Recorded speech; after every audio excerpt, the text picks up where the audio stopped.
Punjabi radio USA ਸੁਣ ਰਹੇ ਸਾਰੇ ਹੀ ਮਾਣਯੋਗ ਅਤੇ ਸਤਿਕਾਰ ਸਰੋਤਿਆਂ ਨੂੰ ਪਿਆਰ ਭਰੀ ਸਤਿ ਸ੍ਰੀ ਅਕਾਲ। ਪੰਜਾਬੀ ਟੈਕ ਟਾਕ ਦੇ ਵਿੱਚ ਆਪ ਸਭ ਦਾ ਸਵਾਗਤ ਹੈ। ਟੈਕਨੋਲੋਜੀ ਦੇ ਨਾਲ ਸੰਬੰਧਿਤ ਗੱਲਾਂ ਬਾਤਾਂ ਇਸ ਪ੍ਰੋਗਰਾਮ ਦੇ ਵਿੱਚ ਕਰਦੇ ਹਾਂ। ਮੈਂ ਰਾਜਕਰਨਵੀਰ ਸਿੰਘ, ਜੁੜ ਚੁੱਕੇ ਨੇ ਮੇਰੇ ਨਾਲ ਹਰਵਿੰਦਰ ਸਿੰਘ ਕੰਗ। ਹਰਵਿੰਦਰ ਸਿੰਘ ਜੀ ਆਇਆਂ ਨੂੰ ਸਵਾਗਤ ਹੈ। ਸਤਿ ਸ੍ਰੀ ਅਕਾਲ ਜੀ। ਸਤਿ ਸ਼੍ਰੀ ਅਕਾਲ ਰਾਜਕਰਨਵੀਰ ਸਿੰਘ ਤੇ ਪੰਜਾਬੀ ਰੇਡੀਓ USA ਸੁਣਨ ਵਾਲੇ ਸਾਡੇ ਸਾਰੇ ਮਾਣਯੋਗ ਸਰੋਤਿਆਂ ਨੂੰ ਮੇਰੇ ਵੱਲੋਂ ਯਾਨੀ ਕਿ ਹਰਵਿੰਦਰ ਸਿੰਘ ਕੰਗ ਵੱਲੋਂ ਇੱਕ ਵਾਰ ਫਿਰ ਤੋਂ ਨਿੱਘੀ ਜੀ ਆਇਆਂ ਨੂੰ ਤੇ ਪਿਆਰ ਭਰੀ ਸਤਿ ਸ਼੍ਰੀ ਅਕਾਲ। ਟੈਕਨੋਲੋਜੀ ਦੇ ਨਾਲ ਸੰਬੰਧਿਤ ਗੱਲਾਂ ਬਾਤਾਂ ਹੁੰਦੀਆਂ ਆ, ਕਦੀ ਡਾਟਾ ਸਟੋਰੇਜ ਦੀਆਂ, ਕਦੀ AI ਦੀਆਂ, ਕਦੀ ਕ੍ਰਿਪਟੋ ਕਰੰਸੀ ਦੀਆਂ। ਅੱਜ ਤੁਹਾਨੂੰ ਅਸੀਂ ਗੱਲਬਾਤ ਜਿਹੜੀ ਕਰਾਂਗੇ ਤੁਹਾਡੇ ਨਾਲ ਟਰਾਂਸਪੋਰਟੇਸ਼ਨ ਦੇ ਵਿੱਚ ਜਿਹੜੀ ਟੈਕਨੋਲੋਜੀ ਆ।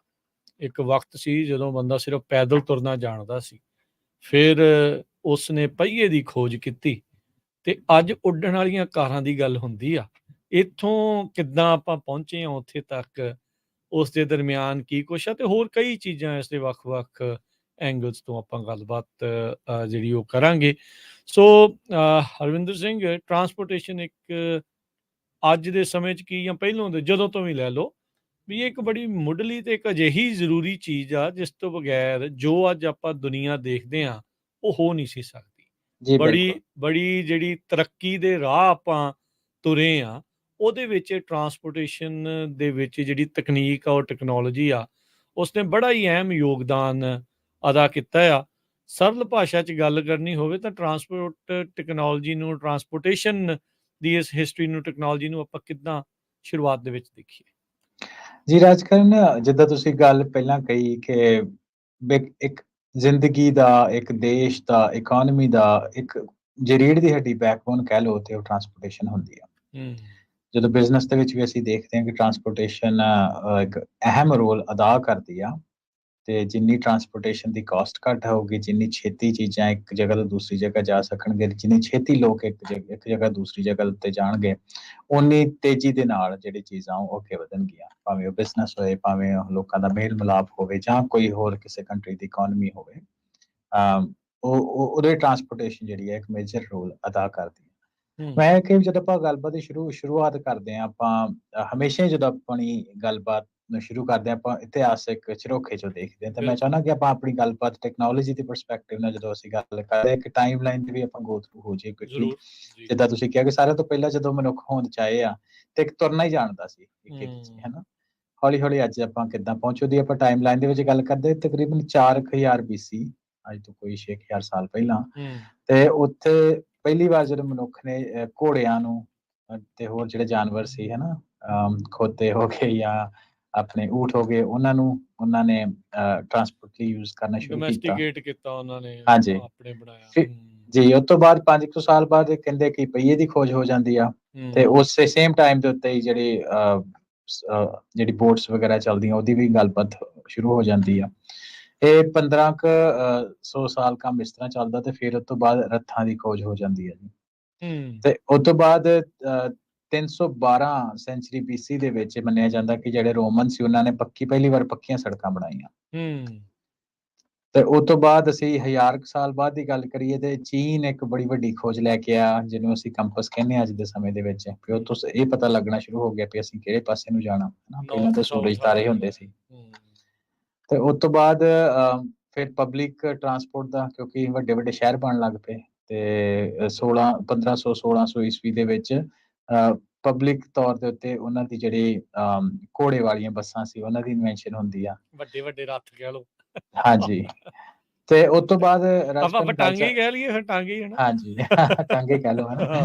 ਤੇ ਉਸ ਤੋਂ ਬਾਅਦ ਚੱਲਦੇ ਆ 1783 ਦੇ ਵਿੱਚ ਹਨਾ, ਉਹਦੇ ਵਿੱਚ ਪਹਿਲੀ ਵਾਰ ਹੌਟ 에ਅਰ ਬਲੂਨ ਦੀ ਖੋਜ ਹੁੰਦੀ ਆ, ਵੀ ਹਵਾ ਦੇ ਵਿੱਚ ਵੀ ਅਸੀਂ ਜਾ ਸਕਦੇ ਹਾਂ, 1783 ਦੇ ਵਿੱਚ ਹਨਾ। ਤੇ ਉਸ ਤੋਂ ਬਾਅਦ 1801 ਆਉਂਦਾ ਵਾ, ਜਿਹਦੇ ਵਿੱਚ ਸਭ ਤੋਂ ਪਹਿਲਾਂ ਕਾਨਸੈਪਟ ਆਉਂਦਾ ਜਿਹੜੇ ਸਟੀਮ ਇੰਜਨ ਹੁੰਦੇ ਉਹਨੂੰ ਸੜਕ ਦੇ ਉੱਪਰ ਕਿਸ ਤਰ੍ਹਾਂ ਚਲਾਉਣਾ ਹੈ, ਉਹਦੀ ਟਰਾਂਸਪੋਰਟੇਸ਼ਨ ਦੀ ਖੋਜ ਹੁੰਦੀ ਆ। ਪਰ ਉਹ ਇੰਨੀ ਸਕਸੈਸਫੁਲ ਨਹੀਂ ਹੁੰਦੀ ਜਿੰਨੀ ਕਿ ਰੇਲਵੇ ਦੀ ਹੁੰਦੀ, ਜਿਹੜੀ 1814 ਦੇ ਵਿੱਚ ਆ ਜਾਂਦੀ ਹੈ, ਸਟੀਮ ਪਾਵਰ ਟ੍ਰੇਨ।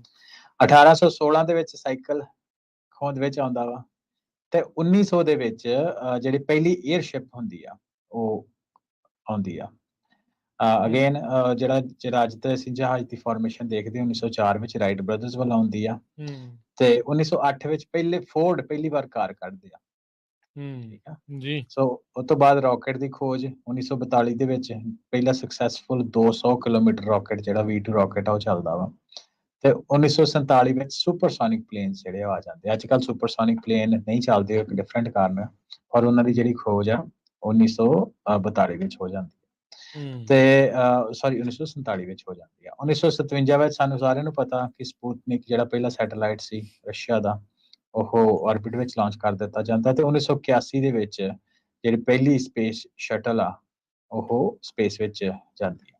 ਇਹ ਤਾਂ ਹੋ ਗਈ ਥੋੜੀ ਇਤਿਹਾਸਿਕ ਪੱਖੋਂ, ਪਰ ਉਹਦੇ ਤੋਂ ਬਾਅਦ 90s ਦੇ ਵਿੱਚ, ਕਿਉਂਕਿ ਸਾਨੂੰ ਸਾਰਿਆਂ ਨੂੰ ਪਤਾ ਇੰਟਰਨੈਟ ਦਾ ਯੁੱਗ ਆਉਂਦਾ ਤੇ ਉਹਦੇ ਵਿੱਚ ਲੋਕ ਇੱਕ ਦੂਜੇ ਨਾਲ ਕਮਿਊਨੀਕੇਟ ਹੁੰਦੇ ਆ, ਤੇ ਜਿਹੜੀ ਆਹ ਟੈਕਨੋਲੋਜੀ ਦੀ ਜਿਹੜੀ ਰਫਤਾਰ ਆ ਉਹ ਬਹੁਤ ਜ਼ਿਆਦਾ ਤੇਜ਼ ਹੁੰਦੀ ਹੈ, ਆਪਟੀਮਾਈਜ਼ੇਸ਼ਨ ਦੀ ਰਫਤਾਰ ਬਹੁਤ ਤੇਜ਼ ਹੋ ਜਾਂਦੀ ਆ। ਸੋ ਉਸ ਟਾਈਮ ਦੇ ਵਿੱਚ ਬਹੁਤ ਜ਼ਿਆਦਾ ਇਦਾਂ ਦੀ ਖੋਜਾਂ ਹੁੰਦੀਆਂ ਜਿਹਦੇ ਅਗਲੇ ਦਹਾਕੇ ਵਿੱਚ ਸਾਨੂੰ ਰਿਜ਼ਲਟ ਆਉਂਦੇ ਆ। ਸੋ ਕੁਇਕਲੀ ਅਸੀਂ ਜਾਣਦੇ ਹਾਂ ਅੱਜ ਦੇ ਸਮੇਂ ਦੇ ਵਿੱਚ ਅਸੀਂ ਕਿੱਥੇ ਬੈਠੇ ਹਾਂ 21ਵੀਂ ਸਦੀ ਦੇ ਵਿੱਚ। 21ਵੀਂ ਸਦੀ ਦੇ ਵਿੱਚ ਜੀ ਦੇ ਸ਼ੁਰੂ ਦੇ ਵਿੱਚ ਜਿਹੜੇ ਅਸੀਂ ਅੱਜ ਹਾਈਬ੍ਰਿਡ ਦੀ ਗੱਲ ਕਰਦੇ ਹਾਂ, ਉਹ ਪਹਿਲੀਆਂ ਹਾਈਬ੍ਰਿਡ ਬੱਸਾਂ ਜਰਮਨੀ ਦੇ ਵਿੱਚ 2001 ਚ ਚੱਲੀਆਂ ਸੀ। ਵਾਓ। ਤੇ ਉਸ ਤੋਂ ਬਾਅਦ ਅਸੀਂ ਜਿਹੜੀ ਲੀਥੀਅਮ ਆਇਨ ਬੈਟਰੀ ਜਿਹਦੀ ਅੱਜ ਅਸੀਂ ਹਨਾ ਟੈਸਲਾ ਜਾਂ ਹੋਰ ਇਲੈਕਟ੍ਰਿਕ ਕਾਰਾਂ ਦੀ ਗੱਲ ਕਰਦੇ ਹਾਂ, ਤੇ ਉਹਦਾ ਜਿਹੜਾ ਪਹਿਲਾ ਟ੍ਰੇਨ ਦਾ ਟ੍ਰਾਇਲ ਰਨ ਸੀ 2003 ਦੇ ਵਿੱਚ ਯੂਰਪ ਵਿੱਚ ਹੀ ਹੁੰਦਾ ਵਾ। ਦੇਖੋ। ਹਨਾ ਉਸ ਤੋਂ ਬਾਅਦ ਬੜਾ ਇੱਕ 2008 ਦਾ ਸਮਾਂ ਬਹੁਤ ਅਹਿਮ ਸੀ ਕਿ ਜਿਹੜੀ ਟੈਸਲਾ ਉਹ ਪਹਿਲੀ ਆਪਣੀ ਕਾਰ ਕੱਢਦੀ ਜਿਹਦਾ ਨਾਮ ਰੱਖਦੇ ਆ ਰੋਡਸਟਾਰ। ਠੀਕ ਆ, ਪਹਿਲੀ ਲੀਥੀਅਮ ਆਇਨ ਬੇਸਡ ਜਿਹੜੀ ਉਹ ਇਲੈਕਟ੍ਰਿਕ ਕਾਰ ਸੀ ਜੀ। ਤੇ 2010 ਦੇ ਵਿੱਚ ਰਾਜਕਰਨ ਸੌਫਟਵੇਅਰ ਵੀ ਹੁਣ ਕਿਉਂਕਿ ਬਹੁਤ ਤਰੱਕੀ ਕਰ ਲਈ ਕਾਰਾਂ ਦੇ ਵਿੱਚ, ਹੈ ਨਾ, ਸੈਂਸਰ ਆ ਗਏ, ਹੋਰ ਕਿੰਨਾ ਕੁਝ ਨਾਲ ਉਹਦੇ ਐਡ ਹੋ ਗਿਆ। ਹਾਂਜੀ, ਪਰ ਜਿਹੜੀ ਸੌਫਟਵੇਅਰ ਆ 2010 ਦੇ ਵਿੱਚ ਪਹਿਲੀ ਵਾਰ mobile based online platform develop ਹੋਣੀ ਸ਼ੁਰੂ ਹੋਏ ਜਾਂ ਪਬਲਿਕ ਹੋਣੀ ਸ਼ੁਰੂ ਹੋਏ, ਜਿਹਦੇ ਵਿੱਚ ਤੁਸੀਂ ਕਾਰ ਸ਼ੇਅਰਿੰਗ ਜਿਹਨੂੰ ਅੱਜ ਉਬਰ ਜਾਂ ਹੋਰ ਕਾਰਾਂ ਕਹਿੰਦੇ ਆ, ਹੈ ਨਾ, ਉਹ ਸੌਫਟਵੇਅਰ ਬੇਸਡ ਜਿਹੜੀ ਉਹ ਡਿਵੈਲਪ ਹੋਏ ਆ। ਉਹ ਜਿੱਦਾਂ ਉਹਨਾਂ 'ਚ ਬਲਾ ਕਾਰ ਪਹਿਲਾਂ ਆਈ ਸੀ, ਫਲੈਕਸੀ ਬੱਸ ਵਗੈਰਾ ਇਦਾਂ ਦੀ ਐਪ ਏਸ਼ੀਆ ਵਿੱਚ ਕਾਫੀ ਕਾਮਨ ਸੀ। ਜੀ ਜੀ।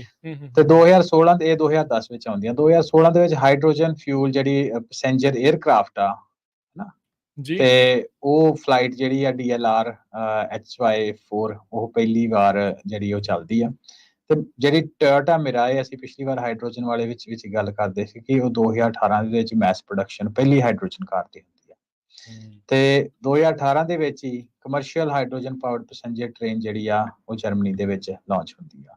ਤੇ 2016 ਤੋਂ ਲੈ ਕੇ ਅੱਜ ਦੇ ਸਮੇਂ ਤੱਕ ਬਹੁਤ ਜ਼ਿਆਦਾ ਜਿਹੜੇ ਟਰਾਇਲ ਆ ਵੱਖ-ਵੱਖ ਤਰੀਕੇ ਨਾਲ ਚੱਲ ਰਹੇ, ਜਿਹਦੇ ਤੇ ਤੁਸੀਂ ਆਪਣੀ ਗੱਲ ਕਨਕਲੂਡ ਕੀਤੀ ਸੀ ਹਿਸਟਰੀ ਦੇ ਵਿੱਚ ਵੀ ਟੈਕਸੀਜ਼ ਚੱਲ ਰਹੀਆਂ, ਉੱਡਣ ਵਾਲੀਆਂ ਕਾਰਾਂ ਦੀ ਗੱਲ ਕਿ ਸਾਰੀ ਜਿਹੜੀ ਪਿਛਲੇ 5 ਸਾਲ ਦੇ ਵਿੱਚ ਬਹੁਤ ਰਿਸਰਚ ਕਰ ਰਹੇ। ਪ੍ਰੋਗਰਾਮ ਦੇ ਅਗਲੇ ਹਿੱਸੇ ਵਿੱਚ ਅਸੀਂ ਇਹਦੇ ਬਾਰੇ ਥੋੜੀ ਹੋਰ ਡਿਟੇਲ 'ਚ ਗੱਲ ਕਰਾਂਗੇ। ਸੋ ਆਹ ਜਿਹੜੀ ਬੈਕਗ੍ਰਾਉਂਡ ਹਿਸਟਰੀ ਆ ਆਪਣੀ ਟਰਾਂਸਪੋਰਟੇਸ਼ਨ ਦੀ ਜਿਹੜੀ ਹੋ ਰਹੀ ਹੈ, ਦੇਖੋ ਕਿੱਦਾਂ ਦੇ ਮਰਹਲੇ ਇਸ ਦੇ ਵਿੱਚ ਆਏ। ਵਕਤ ਇੱਕ ਅਜਿਹਾ ਸੀ, ਦੇਖੋ ਤੇਲ ਪਹਿਲੀ ਵਾਰੀ ਡਿਸਕਵਰ ਹੋਇਆ 600 BC ਦੇ ਵਿੱਚ ਜੀ, ਤੇ ਉਹ ਤੇਲ ਦਾ ਕਰਨਾ ਕੀ ਆ, ਬਣਾਉਣਾ ਕੀ ਆ, ਕਿ ਦੀਵੇ ਹੀ ਇਕੱਲੇ ਬਾਲੀ ਜਾਣੇ ਸੀ ਜਾਂ ਕੀ ਹੋਣਾ ਆ। ਉਹਦੇ ਨਾਲ ਜਿਹੜਾ ਇੱਕ ਇੰਟਰਨਲ ਕੰਬਸਸ਼ਨ ਇੰਜਨ ਆਇਆ ਨਾ 20ਵੀਂ ਸਦੀ ਦੇ ਵਿੱਚ, ਉਹ ਆਈ ਥਿੰਕ ਉਸਨੇ ਸਭ ਤੋਂ ਜ਼ਿਆਦਾ ਰਫਤਾਰ ਦਿੱਤੀ ਵਿਕਾਸ ਦੀ। ਆਪਾਂ ਜੇ ਕਹੀਏ ਤਾਂ ਬਾਟਮ ਲਾਈਨ ਜਿਹੜਾ ਉਸ ਦੇ ਵਿੱਚ ਆ, ਜਿੰਨੀਆਂ ਵੀ ਰੈਵੋਲੂਸ਼ਨ, ਇੰਡਸਟਰੀਅਲ ਰੈਵੋਲੂਸ਼ਨ ਦੇ ਵਿੱਚ ਜਿਹੜਾ ਫਿਊਲ ਆ ਉਸਨੂੰ ਕਿੱਦਾਂ ਵਰਤੀਏ ਵੀ ਆਪਾਂ ਤੇਜ਼ੀ ਦੇ ਨਾਲ ਚੀਜ਼ਾਂ ਬਣਾਉਣੀਆਂ ਤੇ ਇੱਕ ਥਾਂ ਤੋਂ ਦੂਜੇ ਥਾਂ ਤੱਕ ਪਹੁੰਚਾਉਣੀਆਂ ਤੇ ਲੋਕਾਂ ਨੂੰ ਇੱਕ ਥਾਂ ਤੋਂ ਦੂਜੇ ਥਾਂ ਤੱਕ ਜਿਹੜਾ ਉਹ ਲੈ ਕੇ ਜਾਣਾ। ਸੋ ਇਹ ਜਿਹੜਾ ਇੱਕ ਇੰਟਰਨਲ ਕੰਬਸਸ਼ਨ ਇੰਜਨ ਆ, ਇਹਦਾ ਕੰਮ ਹਰਵਿੰਦਰ 1830 ਦੇ ਇਰਦ ਗਿਰਦ ਸ਼ੁਰੂ ਹੋਇਆ ਸੀ। ਇਸ ਨੂੰ ਵੀ ਥੋੜਾ ਬਹੁਤਾ ਪੂਰਾ ਰਿਫਾਈਨ ਕਰਦੇ 50-60 ਸਾਲ ਲੱਗ ਗਏ। ਦੇਖੋ ਲੱਗ ਜਾਂਦੇ ਲਾਈਕ ਉਹ ਕਰਦੇ ਅੱਜ ਮੇ ਵੀ ਘੱਟ ਲੱਗਦੇ ਹੁਣ, ਪਰ ਫਿਰ ਵੀ ਇਦਾਂ ਜਿਹੜਾ ਉਹ ਲੱਗਾ ਤੇ ਉਸਨੇ ਦੁਨੀਆ ਦਾ ਮੂੰਹ ਮਹਾਂਦਰਾ ਜਿਹੜਾ ਉਹ ਬਦਲ ਦਿੱਤਾ। ਫੋਸਿਲ ਫਿਊਲ ਆ ਗਏ, ਕਿੱਦਾਂ ਉਹਦੇ ਵਿੱਚੋਂ ਪਾਵਰ ਜਨਰੇਟ ਕਰਕੇ ਜ਼ਿਆਦੀਆਂ ਚੀਜ਼ਾਂ ਚੱਕਣੀਆਂ ਲੈ ਕੇ ਜਾਣੀਆਂ, ਉਹ ਆ ਗਈਆਂ। ਪਹੀਆ ਆਪਣੇ ਕੋਲ ਸੀਗਾ। ਉਹ ਸਾਰੀਆਂ ਚੀਜ਼ਾਂ ਨੂੰ ਦੇਖਦੇ ਹੋਏ ਟਰਾਂਸਪੋਰਟੇਸ਼ਨ ਦੇ ਵਿੱਚ ਜ਼ਮੀਨ ਅਸਮਾਨ ਦਾ ਜਿਹੜਾ ਉਹ ਫਰਕ ਪੈ ਗਿਆ। ਅੱਜ ਕਈ ਵਾਰੀ ਆਪਾਂ ਸੋਚਦੇ ਹੁੰਦੇ ਆ ਵੀ ਹਾਂ ਯਾਰ ਘੋੜਿਆਂ ਵਾਲਾ ਕੰਮ ਚੰਗਾ ਸੀਗਾ, ਹੌਲੀ ਹੌਲੀ ਵਧੀਆ ਸੀ, ਸਾਈਕਲ ਵਾਲਾ ਵਧੀਆ ਸੀਗਾ, ਪਰ ਆਪਾਂ ਕਾਹਲੇ ਪੈ ਜਾਂਦੇ ਆ। ਹੁਣ ਵੀ ਤਾਂ ਆਪਾਂ ਸੋਚਦੇ ਆ ਨਾ ਜਦੋਂ ਜਾਣਾ ਹੁੰਦਾ ਪੰਜਾਬ ਨੂੰ, ਯਾਰ 1 ਦਿਨ ਲੱਗ ਜਾਂਦਾ, ਬੜਾ ਸਲੋ ਜਾਂਦਾ ਹੈ ਜਹਾਜ਼ ਥੋੜਾ ਤੇਜ਼ ਹੋਣਾ ਚਾਹੀਦਾ ਆ। ਇਹਦੇ ਬਾਰੇ ਵੀ ਇਦਾਂ ਵੀ ਸ਼ਾਇਦ ਨਾਸਾ ਵਾਲੇ ਕਹਿੰਦੇ ਕੋਈ ਰਿਸਰਚ ਵਗੈਰਾ ਕੁਛ ਨਾ ਕੁਛ ਚੱਲ ਰਹੀ ਆ, ਤੇਜ਼ ਹੋਵੇ। ਇੱਕ ਕੌਨਕਰਡ ਆਇਆ ਸੀ ਜਹਾਜ਼ ਬਹੁਤ ਤੇਜ਼ ਚੱਲਣ ਵਾਲਾ, ਜਿਹੜੀ ਸੁਪਰਸੋਨਿਕ ਸੁਪਰਸੋਨਿਕ ਸਪੀਡ ਦੇ ਨਾਲ ਟੈਕਨੋਲੋਜੀ ਦੇ ਨਾਲ ਉਹਦਾ ਐਕਸੀਡੈਂਟ ਹਾਦਸਾ ਇੱਕ ਅਜਿਹਾ ਹੋਇਆ ਵੀ ਉਸ ਨੂੰ ਬਾਅਦ ਦੇ ਵਿੱਚ ਪੱਕਾ ਹੀ ਲੈਂਡ ਕਹਿ ਲਓ ਵੀ ਉਹ ਕਰ ਦਿੱਤਾ ਗਿਆ, ਉਹ ਕਾਫੀ ਲੋਕਾਂ ਦੀ ਉਦੋਂ ਮੌਤ ਹੋਈ ਸੀਗੀ। ਸੋ ਇਹ ਸਾਰੀਆਂ ਚੀਜ਼ਾਂ ਆਪਾਂ ਇਤਿਹਾਸ ਦੇ ਵਿੱਚ ਜਿਹੜਾ ਉਹ ਗਏ। ਇਹ ਕਾਰ and fuel, engine and fuel, ਇਹਦੇ ਬਾਰੇ ਹੋਰ ਆਪਾਂ ਕੀ ਇਹਦੇ ਬਾਰੇ ਜਾਣਦੇ ਹਾਂ ਜਾਂ ਕਿੱਦਾਂ ਇਹਨੇ ਰੈਵੋਲੂਸ਼ਨਾਈਜ਼ ਕੀਤਾ ਪੂਰੀ ਦੁਨੀਆ ਨੂੰ, ਉਹਦੇ ਬਾਰੇ ਆਪਾਂ ਜੇ ਗੱਲ ਕਰੀਏ। ਹਾਂਜੀ, ਇਹ ਸਾਰੀ ਅੱਜ-ਕੱਲ੍ਹ ਗੱਲ ਹੈ ਕਿ ਆਪਾਂ ਕਿਉਂਕਿ ਆਪਣੇ ਸ਼ੋਅ ਦੇ ਵਿੱਚ ਅਸੀਂ ਇਹਨੂੰ ਸੋਲ ਟੈਕਨੀਕਲ ਨਹੀਂ ਰੱਖਦੇ, ਇਹਨੂੰ ਆਪਾਂ ਬਿਜ਼ਨਸ ਵਾਲੀ ਵੀ ਵਿੱਚ ਗੱਲ ਕਰਦੇ ਹਾਂ ਆਪਣੇ ਸ਼ੋਅ ਦੇ ਵਿੱਚ, ਹੈ ਨਾ। ਸੋ ਆਪਾਂ ਇਹ ਸੋਚਦੇ ਕਿ ਜਦੋਂ ਤੁਸੀਂ ਤੇਲ ਦੀ ਗੱਲ ਕੀਤੀ, ਤੇ ਤੇਲ ਨੇ ਬਹੁਤ ਕੁਛ ਏਦਾਂ ਦਾ ਜੀਓਪੋਲਿਟਿਕਸ ਦੇ ਵਿੱਚ ਦੁਨੀਆ ਭਰ ਦੇ ਵਿੱਚ ਬਦਲ ਲਿਆਂਦਾ। ਉਹਦੇ ਕਰਕੇ ਇਹ ਕਹਿੰਦੇ ਆ ਨਾ ਵੀ ਪੁਰਾਣੀ ਗੱਲਾਂ ਮਸ਼ਹੂਰ ਆ ਕਿ ਜਿਹੜਾ ਅਰਬੀ ਲੋਕ ਆ, ਉਹਦੇ ਵਿੱਚ ਉੱਥੇ ਹੁੰਦਾ ਹੀ ਕੁਛ ਨਹੀਂ ਸੀ, ਹੈ ਨਾ, ਕਿਉਂਕਿ ਅਰਬ ਛੱਡ ਕੇ ਬਾਹਰ ਜਾਣਾ ਚਾਹੁੰਦੇ, ਰੇਗਿਸਤਾਨ ਤੇ। ਪਰ ਜਿਹੜਾ ਤੇਲ ਦੇ ਆਉਣ ਕਰਕੇ ਉਸ ਖਿੱਤੇ ਦਾ ਮੂੰਹ ਮਹਾਂਦਰਾ ਏਦਾਂ ਦਾ ਬਦਲਿਆ। ਅੱਜ ਤੁਸੀਂ ਦੇਖ ਲਓ ਕਿ ਦੁਬਈ ਆ ਜਾਂ ਹੋਰ ਵੱਡੀਆਂ ਹੈ ਨਾ ਬਿਜ਼ਨਸ ਹਬਸ ਹੈਗੇ ਮਿਡਲ ਈਸਟ ਦੇ, ਉਹਦਾ ਕਿੱਦਾਂ ਉਹਨਾਂ ਮੂੰਹ ਮਹਾਂਦਰਾ ਬਦਲਿਆ। ਸੋ ਕਿਉਂਕਿ ਹੁਣ ਤੇਲ ਤਾਂ ਪੂਰੀ ਦੁਨੀਆ ਦੀ ਲੋੜ ਬਣ ਗਈ।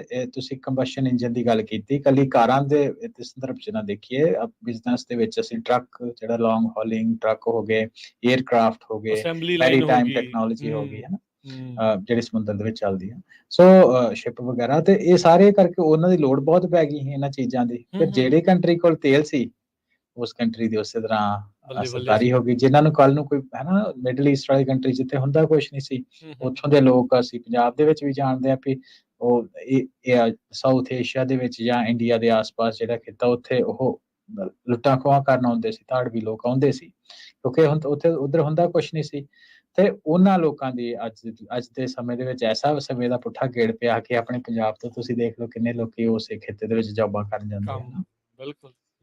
ਸੋ ਇਹਦਾ ਜੀਓਪੋਲਿਟੀਕਲ ਇੰਪੈਕਟ ਤਾਂ ਟਰਾਂਸਪੋਰਟੇਸ਼ਨ ਦਾ ਜਿਹੜਾ ਕੰਬਸ਼ਨ ਇੰਜਨ ਆਉਣ ਦੇ ਕਰਕੇ ਬਹੁਤ ਪਿਆ। ਸੋ ਉਹਦੇ ਕਰਕੇ ਇਹਨੇ ਜਿਹੜੇ ਪ੍ਰਭਾਵ ਆ ਉਹਦੇ ਸਾਡੇ ਸਾਰਿਆਂ ਦੇ ਸਾਹਮਣੇ। ਇੱਕ ਹੋਰ ਪ੍ਰਭਾਵ ਇਹਦਾ ਆਪਾਂ ਗੱਲ ਕਰੀਏ, ਪਹਿਲੋਂ ਜਦੋਂ ਕਿਉਂਕਿ ਥੋੜੇ ਸੀਗੇ ਉਦੋਂ ਤਾਂ ਕਿਸੇ ਨੂੰ ਇਹ ਨਹੀਂ ਸੀ ਚਿੰਤਾ ਵੀ ਆਪਾਂ ਕਿਲੋਮੀਟਰ ਜਾਣਾ ਜਾਂ ਕਿੰਨੇ ਜਾਣਾ, ਮੀਲ ਜਾਣਾ, ਕਿੰਨਾ ਤੇਲ ਲੱਗਦਾ ਆ, ਕਿੰਨਾ ਜ਼ੋਰ ਲੱਗਦਾ ਆ, ਨੋਬਡੀ ਕੇਅਰਡ। ਉਦੋਂ ਇਹ ਸੀਗਾ ਵੀ ਪੁਆਇੰਟ A ਤੋਂ ਪੁਆਇੰਟ B ਤੱਕ ਜਾਣਾ ਹੈ, ਉਦੋਂ ਮੇਨ ਜਿਹੜਾ ਉਦੇਸ਼ ਇਹ ਸੀਗਾ। ਫਿਰ ਇਵੈਂਚੁਅਲੀ ਲੋਕਾਂ ਨੇ ਇਹ ਵੀ ਜਦੋਂ ਉਹਦਾ ਕੰਮ ਵਧਿਆ, ਜ਼ਿਆਦਾ ਕਾਰਾਂ ਹੋਣ ਲੱਗ ਗਈਆਂ, ਤੇਲ ਦੀ ਖਪਤ ਜਿਹੜੀ ਉਹ ਵਧਣ ਲੱਗ ਗਈ, ਕੱਢਣਾ ਜਿਹੜਾ ਉਹ ਜ਼ਿਆਦਾ ਸ਼ੁਰੂ ਹੋ ਗਿਆ। ਜੇ ਆਪਾਂ ਟਰਾਂਸਪੋਰਟੇਸ਼ਨ ਦੇ ਵਿੱਚ ਦੇਖਿਆ ਜਾਵੇ ਤਾਂ ਬਗੈਰ ਪੈਟਰੋਲ ਡੀਜ਼ਲ ਤੋਂ ਅੱਜ ਆਪਾਂ ਜਿੱਥੇ ਹੈਗੇ ਉੱਥੇ ਕਿਤੇ ਨਹੀਂ ਸੀ ਪਹੁੰਚ ਸਕਦੇ, ਓਬਵੀਅਸ ਜੀ ਗੱਲ ਆ। ਤੇ ਉਸ ਦੇ ਲਈ ਫਿਰ ਆਪਟੀਮਾਈਜ਼ ਹੋਣਾ ਜਿਹੜਾ ਉਹ ਸ਼ੁਰੂ ਹੋਇਆ, ਮਾਈਲੇਜ ਦੇ ਉੱਤੇ ਜ਼ੋਰ ਦੇਣਾ ਸ਼ੁਰੂ ਹੋਇਆ। ਰੀਸੈਂਟਲੀ ਆਪਾਂ ਪਿਛਲੇ ਕੁਝ ਦਹਾਕਿਆਂ 'ਚ ਦੇਖ ਰਹੇ ਹਾਂ ਉਹਦੀਆਂ ਐਮਿਸ਼ਨਸ ਦੇ ਉੱਤੇ ਵੀ ਜਿਹੜਾ ਉਹ ਜ਼ੋਰ ਲੱਗਣਾ ਜਿਹੜਾ ਉਹ ਸ਼ੁਰੂ ਹੋ ਗਿਆ। ਏਵੀਏਸ਼ਨ ਦੇ ਵਿੱਚ ਵੀ ਹੁਣ ਇੱਦਾਂ ਆ, ਮੈਰੀਟਾਈਮ 'ਚ, ਉਹ ਸਾਰੀਆਂ ਚੀਜ਼ਾਂ ਦੇ ਵਿੱਚ ਉਹਨੂੰ ਆਪਾਂ ਕਿੱਦਾਂ ਇਹਦੀ ਜੇ ਆਪਾਂ ਹਿਸਟਰੀ 'ਚ ਜਾਈਏ, ਆਪਾਂ ਕਿੱਦਾਂ ਇੱਥੇ ਤੱਕ ਪਹੁੰਚੇ। ਹਾਂਜੀ, ਸੋ ਇਹਨੂੰ ਵੀ ਅਸੀਂ ਦੋ ਤਰੀਕੇ ਦੇ ਨਾਲ ਗੱਲ ਕਰਾਂਗੇ। ਇੱਕ ਅਸੀਂ ਬਿਜ਼ਨਸ ਦਾ ਪਰਸਪੈਕਟਿਵ ਲਵਾਂਗੇ, ਇੱਕ ਆਮ ਲੋਕਾਂ ਦਾ ਪਰਸਪੈਕਟਿਵ ਲਵਾਂਗੇ, ਇੱਕ ਯੂਜ਼ਰ ਕਹਿ ਲਓ, ਇੱਕ ਪ੍ਰੋਵਾਈਡਰ ਕਹਿ ਲਓ, ਹੈ ਨਾ, ਉਸ ਹਿਸਾਬ ਨਾਲ। ਇਹਦੇ ਬਾਰੇ ਵੀ ਕੁਛ ਕਨਸਪੀਰੇਸੀ ਥਿਊਰੀਜ਼ ਆ, ਕੁਛ ਗੱਲਾਂ ਉਹਦੇ 'ਚੋਂ ਵੀ ਆਪਾਂ ਕਰਾਂਗੇ, ਕਿਉਂਕਿ ਸਾਰੀ ਗੱਲ ਠੀਕ ਆ ਨਹੀਂ ਠੀਕ ਹੁੰਦੀ, ਪਰ ਕੋਈ ਨਾ ਕੁਛ ਉਹਦੇ ਵਿੱਚ ਹੁੰਦਾ ਹੀ ਆ ਤੱਤ। ਕਿਸੇ ਚੀਜ਼ ਦੇ ਆਧਾਰ ਦੇ ਉੱਤੇ ਥਿਊਰੀ ਬਣੀ ਆ। ਹਾਂਜੀ, ਉਹ ਐਗਜ਼ੈਜਰੇਟ ਕਰ ਦਿੰਦੇ, ਥਿਊਰੀ ਬਣ ਜਾਂਦੀ, ਜਿਹਨੂੰ ਕਨਸਪੀਰੇਸੀ ਥਿਊਰੀ ਕਹਿੰਦੇ ਆਮ ਗੱਲਾਂ ਦੇ ਵਿੱਚ।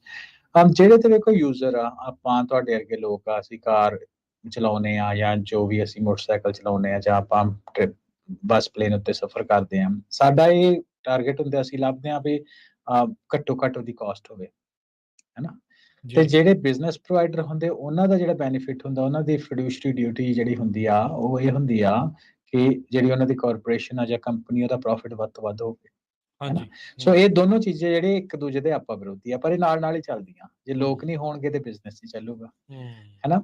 ਸੋ ਜਿਹੜੀ ਅਸੀਂ ਆਪਟੀਮਾਈਜ਼ੇਸ਼ਨ ਦੀ ਗੱਲ ਕਰ ਲੱਗੇ ਆ, ਉਹਦੇ ਵਿੱਚ ਇੱਕ ਥਿਊਰੀਜ਼ ਕੁਛ ਇਹ ਕਹਿੰਦੀਆਂ ਕਿ ਪੁਰਾਣੇ ਸਮੇਂ ਦੇ ਵਿੱਚ ਸਾਨੂੰ ਸਾਰਿਆਂ ਨੂੰ ਪਤਾ ਕਿ 2000 ਤੋਂ ਪਹਿਲਾਂ ਜਿਹੜੀ ਕਾਰਾਂ, ਅਮਰੀਕਾ ਦੇ ਵਿੱਚ ਤੇਲ ਬਹੁਤ ਸਸਤਾ ਹੁੰਦਾ ਹੈ, ਖਾਸ ਤੌਰ ਦੇ ਉੱਤੇ ਲੋਕਾਂ ਕੋਲ ਵੱਡੇ ਐਸਯੂਵੀ ਹੁੰਦੇ ਜਿਹੜੇ ਤੇਲ ਨੂੰ ਬਹੁਤ ਖਪਤ ਕਰਦੇ ਹੁੰਦੇ ਸੀ।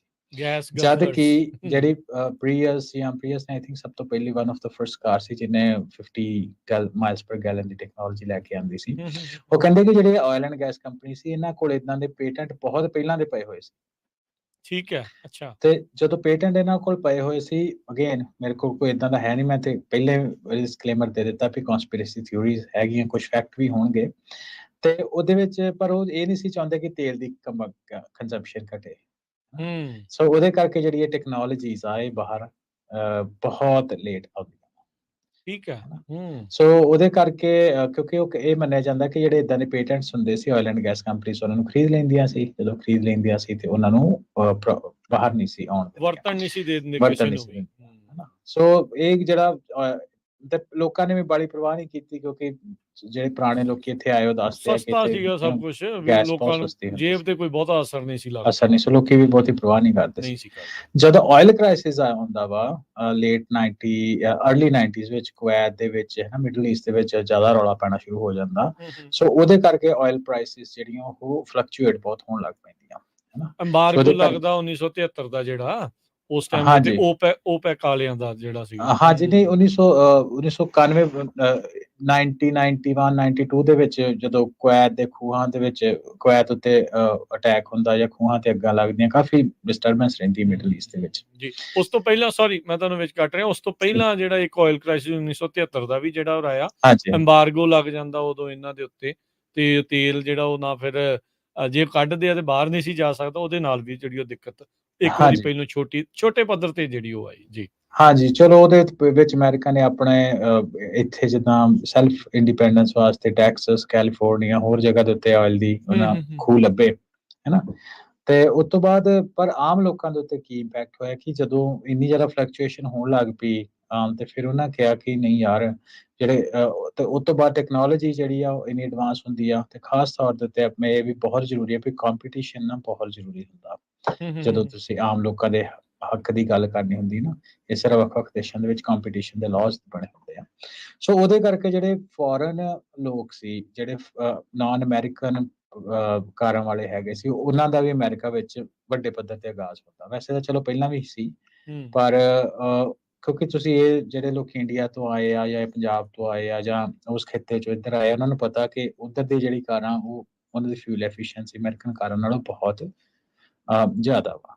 ਪਰ ਚਲੋ ਕਾਰਾਂ ਹੌਲੀਆਂ ਹੁੰਦੀਆਂ ਜਾਂ ਉਹ ਇੱਕ ਵੱਖਰੀ ਚੀਜ਼ ਹੈ, ਪਰ ਉੱਥੇ ਪ੍ਰਾਇਮਰੀ ਚੀਜ਼ ਇਹ ਮੰਨੀ ਜਾਂਦੀ ਜੇ ਕਿਸੇ ਨੇ ਕਾਰ ਲੈਣੀ ਵੀ ਇਹਦੀ ਮਾਈਲੇਜ ਕਿੰਨੀ ਆ, ਉਹ ਇੱਕ ਵੱਡਾ ਫੈਕਟਰ ਮੰਨਿਆ ਜਾਂਦਾ ਹੈ ਵੀ ਜੇਬ ਤੇ ਕਿੰਨਾ ਭਾਰ ਪੈਣਾ ਹੈ ਇਵੈਂਚੁਅਲੀ। ਹਾਂਜੀ, ਕਿਉਂਕਿ ਉਹਦਾ ਕਾਰਨ ਹੈ ਕਿ ਉਹ ਸ਼ਾਇਦ ਜਿੰਨੀ ਡਾਲਰ ਦੀ ਪਰਚੇਜ਼ ਵੈਲਿਊ ਉਧਰ ਦੀ ਕਰੰਸੀ ਦੀ ਆਇਲ ਦੀ ਪਰਚੇਜ਼ ਵੈਲਿਊ ਉਨੀ ਨਹੀਂ ਹੈਗੀ, ਤੇ ਉਹਨਾਂ ਕੰਟਰੀਜ਼ ਕੋਲ ਵੀ ਇੰਨਾ ਆਇਲ ਦਾ ਭੰਡਾਰ ਨਹੀਂ ਹੈਗਾ ਜਿੰਨੇ ਅਮਰੀਕਾ ਕੋਲ ਆ।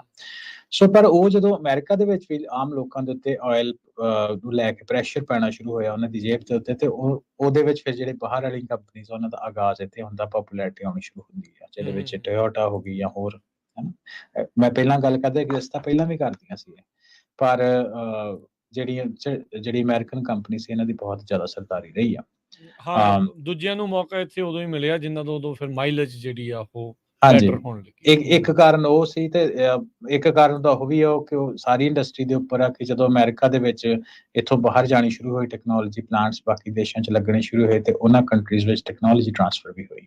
ਸੋ ਉਹਦੇ ਕਰਕੇ ਉਹਨਾਂ ਦੀ ਕੈਪੇਬਿਲਿਟੀ ਬਣੀ ਕਾਰਾਂ ਨੂੰ, ਟਰੱਕਾਂ ਨੂੰ, ਰੇਲਾਂ ਨੂੰ ਬਣਾਉਣ ਦੀ, ਜ਼ਿਆਦਾ ਟੈਕਨੋਲੋਜੀ, ਹੈ ਨਾ। ਸੋ ਉਹਦੇ ਕਰਕੇ ਰਾਜਕਾਰਨ ਇਹ ਹੁੰਦਾ ਕਿ ਜਿਹੜੀ ਪਹਿਲਾਂ ਗੱਲ ਕੀਤੀ ਨਾ ਕਿ ਆਪਟੀਮਾਈਜ਼ੇਸ਼ਨ ਸ਼ਾਇਦ ਬਹੁਤ ਪਹਿਲਾਂ ਆ ਜਾਂਦੀ, ਜਿਹੜੀ ਬਹੁਤ ਲੇਟ ਆਈ।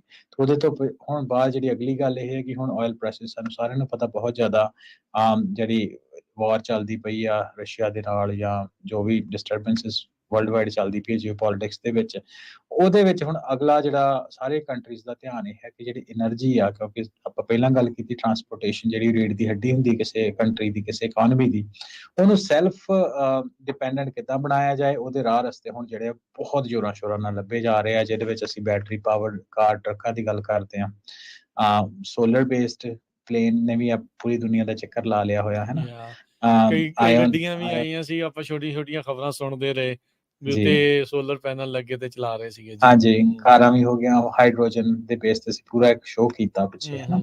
ਸੋ ਹੁਣ ਜਿਹੜਾ ਇਸ ਪਾਸੇ ਨੂੰ ਜਿਹੜਾ ਟ੍ਰੈਂਡ ਆ ਉਹ ਕੰਟਰੀਜ਼ ਦਾ ਚੱਲ ਰਿਹਾ। ਬਿਲਕੁਲ। ਸੋ ਇੱਕ ਇਹ ਵੀ ਲੋਕਾਂ ਨੂੰ ਨਾ ਬੜੀ ਹਰਵਿੰਦਰ ਸਿੰਘ ਜੀ ਰਹੀ, ਕੋਈ ਪੁਰਾਣੀਆਂ ਗੱਡੀਆਂ ਜਿਹੜੀਆਂ ਆ ਉਹਨੂੰ ਲੈ ਕੇ ਲੋਕ ਕਹਿੰਦੇ ਵੀ ਇਹ ਫੁੱਲੀ ਮਕੈਨੀਕਲ ਸੀਗੀਆਂ, ਇਹਨੂੰ ਠੀਕ ਕਰਨਾ ਸੌਖਾ ਸੀ, ਇਹ ਸੀਗਾ। ਪਰ ਟੈਕਨੋਲੋਜੀ ਨੇ ਦਸਤਕ ਜਦੋਂ ਦਿੱਤੀ ਉਹਨੇ ਹਰ ਇੱਕ ਪਾਸੇ ਦਿੱਤੀ ਨਾ। ਜੀ ਆਪਾਂ ਹੁਣ ECM ਦੇਖਦੇ ਹਾਂ, ਉਹ ਕਿੰਨੇ ਤਰ੍ਹਾਂ ਦੇ ਜਿਹੜੇ ਆ ਉਹ ਗੱਡੀਆਂ ਦੇ ਵਿੱਚ ਸੈਂਸਰ ਦੇਖਦੇ ਆ। ਜਿੱਥੇ ਆਪਾਂ ਇੱਕ ਇਸ ਪੱਖ ਤੋਂ ਕਈਆਂ ਨੂੰ ਇਹ ਨਾਰਾਜ਼ਗੀ ਰਹਿੰਦੀ ਆ ਵੀ ਗੱਡੀਆਂ ਹੁਣ ਇਹਨਾਂ ਤੋਂ ਬਗੈਰ ਬਿਲਕੁਲ ਵੀ ਕੰਪਿਊਟਰਾਂ ਤੋਂ ਬਗੈਰ ਚੱਲ ਨਹੀਂ ਸਕਦੀਆਂ। ਦੂਜੇ ਪਾਸੇ ਇਹੀ ਟੈਕਨੋਲੋਜੀ ਆਪਾਂ ਨੂੰ ਉੱਡਣ ਦੇ ਵਿੱਚ ਵੀ ਮਦਦ ਕਰਦੀ ਆ। ਜੀ ਰਸਤੇ ਦੇ ਵਿੱਚ ਟਰਬੂਲੈਂਸ ਆ ਰਹੀ ਆ, ਜਹਾਜ਼ਾਂ ਨੂੰ ਇੱਕ ਥਾਂ ਤੋਂ ਦੂਜੀ ਥਾਂ ਤੱਕ ਪਹੁੰਚਾਉਣ ਦੇ ਵਿੱਚ ਕਿੰਨਾ ਸੁਖਾਲਾ ਕੰਮ ਜਿਹੜਾ ਉਹ ਹੋ ਰਿਹਾ ਆ। ਜਾਂ ਜਿਹੜੀਆਂ ਸ਼ਿਪਿੰਗ ਲੇਨਸ ਆ ਉਹਦੇ ਵਿੱਚ, ਜਾਂ ਹੋਰ ਕਿੰਨੇ ਸੈਂਸਰਸ ਲੱਗ ਲੱਗ ਕੇ GPS, ਉਹ ਸਾਰੀ ਟੈਕਨੋਲੋਜੀ। GPS ਨੇ ਬਹੁਤ ਮੁਹਾਂਦਰਾ ਬਦਲਿਆ ਉੱਦਾਂ ਲੋਕਾਂ ਦੇ ਇੱਕ ਥਾਂ ਤੋਂ ਦੂਜੀ ਥਾਂ ਜਾਣ ਦਾ। ਜਿਹੜੇ ਲੋਕ ਪੁਰਾਣੇ ਇੱਥੇ ਆਏ ਉਹਨਾਂ ਨੂੰ ਪਤਾ ਵੀ ਪਹਿਲਾਂ ਮੈਪਸ ਦੇ ਨਾਲ ਕਿੱਦਾਂ ਜਾਂਦੇ ਸੀਗੇ, ਕਿੱਦਾਂ। ਆਪਣੇ ਤਾਂ ਹੁਣ ਸੌਖਾ ਵੀ ਪੁੱਛ ਲਿਆ ਜਿਹੜੀ ਮਰਜ਼ੀ ਪੈਂਚਰ ਵਾਲੀ ਦੁਕਾਨ ਤੋਂ ਵੀ ਗਾਂ ਕਿੱਧਰ ਨੂੰ ਮੁੜਨਾ, ਖੱਬੇ ਮੁੜਨਾ, ਸੱਜੇ ਮੁੜਨਾ ਨਾ। ਪਹਿਲਾਂ ਇੱਥੇ ਇਦਾਂ ਉਹ ਚੀਜ਼ਾਂ ਨਹੀਂ ਸੀ। ਉਹ ਉਸ ਟੈਕਨੋਲੋਜੀ ਨੇ ਇਹਦੇ ਵਿੱਚ ਕਿੱਦਾਂ ਜਿਹੜਾ ਅਸਰ ਜਿਹੜਾ ਉਹ ਪਾਇਆ। ਸੋ ਇਹ ਇੱਕ ਕੱਲੀ ਇੱਕ ਆਪਾਂ ਇਹ ਨਹੀਂ ਕਹਿ ਸਕਦੇ ਨਾ ਵੀ ਆਹ ਚੀਜ਼ ਆਈ ਤੇ ਆਹ ਚੀਜ਼ ਦੇ ਉੱਤੇ ਆਪਾਂ ਪਹੁੰਚ ਗਏ ਆ।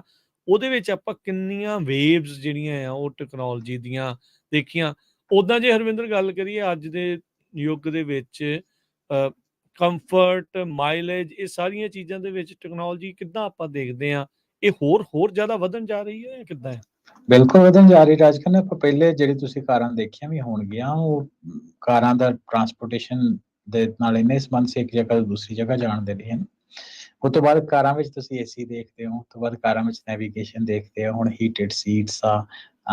ਕੁਛ ਕਾਰਾਂ ਆਪਣੇ ਆਪ ਹੀ ਪਾਰਕਿੰਗ ਕਰ ਦਿੰਦੀਆਂ, ਹਨਾ। ਕੁਛ ਕਾਰਾਂ ਦੇ ਹੁਣ ਇੱਦਾਂ ਦੇ ਫੀਚਰ ਆ, ਤੁਸੀਂ ਜਿੱਥੇ ਮਰਜ਼ੀ ਖਲੋਤੇ ਹੋ, ਤੁਸੀਂ ਕਾਰ ਦਾ ਬਟਨ ਨੱਪਦੇ ਹੋ, ਕਾਰ ਤੁਹਾਡੇ ਕੋਲ ਆ ਜਾਂਦੀ ਆ। ਇੱਦਾਂ ਦੇ ਫੀਚਰ ਹੋ ਜਾਂਦੇ ਆ। ਸੋ ਇਹ ਸਾਰੀਆਂ ਚੀਜ਼ਾਂ ਨੇ ਆਫਕੋਰਸ ਇਹ ਤਾਂ ਫੀਚਰਸ ਜਿਹੜੇ ਕੰਜ਼ਿਊਮਰ ਆ ਉਹਨਾਂ ਦੀ ਡਿਮਾਂਡ ਦੇ ਵਿੱਚ, ਮਾਰਕੀਟਿੰਗ ਉਹਨਾਂ ਦੀ ਚੀਜ਼ਾਂ ਹੁੰਦੀਆਂ ਵੀ ਤੁਸੀਂ ਇੱਕ ਕਾਰ ਦੇ ਨਾਲ ਆਹ ਫੀਚਰ ਤੁਹਾਨੂੰ ਮਿਲੂਗਾ, ਤੁਸੀਂ ਆਹ ਕਰ ਸਕਦੇ ਹੋ। ਸੋ ਉਹਦੇ ਕੰਪੀਟੀਸ਼ਨ ਦੇ ਵਿੱਚ ਬਾਕੀ ਕਾਰਾਂ ਨੂੰ ਵੀ ਉੱਦਾਂ ਹੀ ਕਰਨਾ ਪੈਂਦਾ ਹੈ ਨਾ।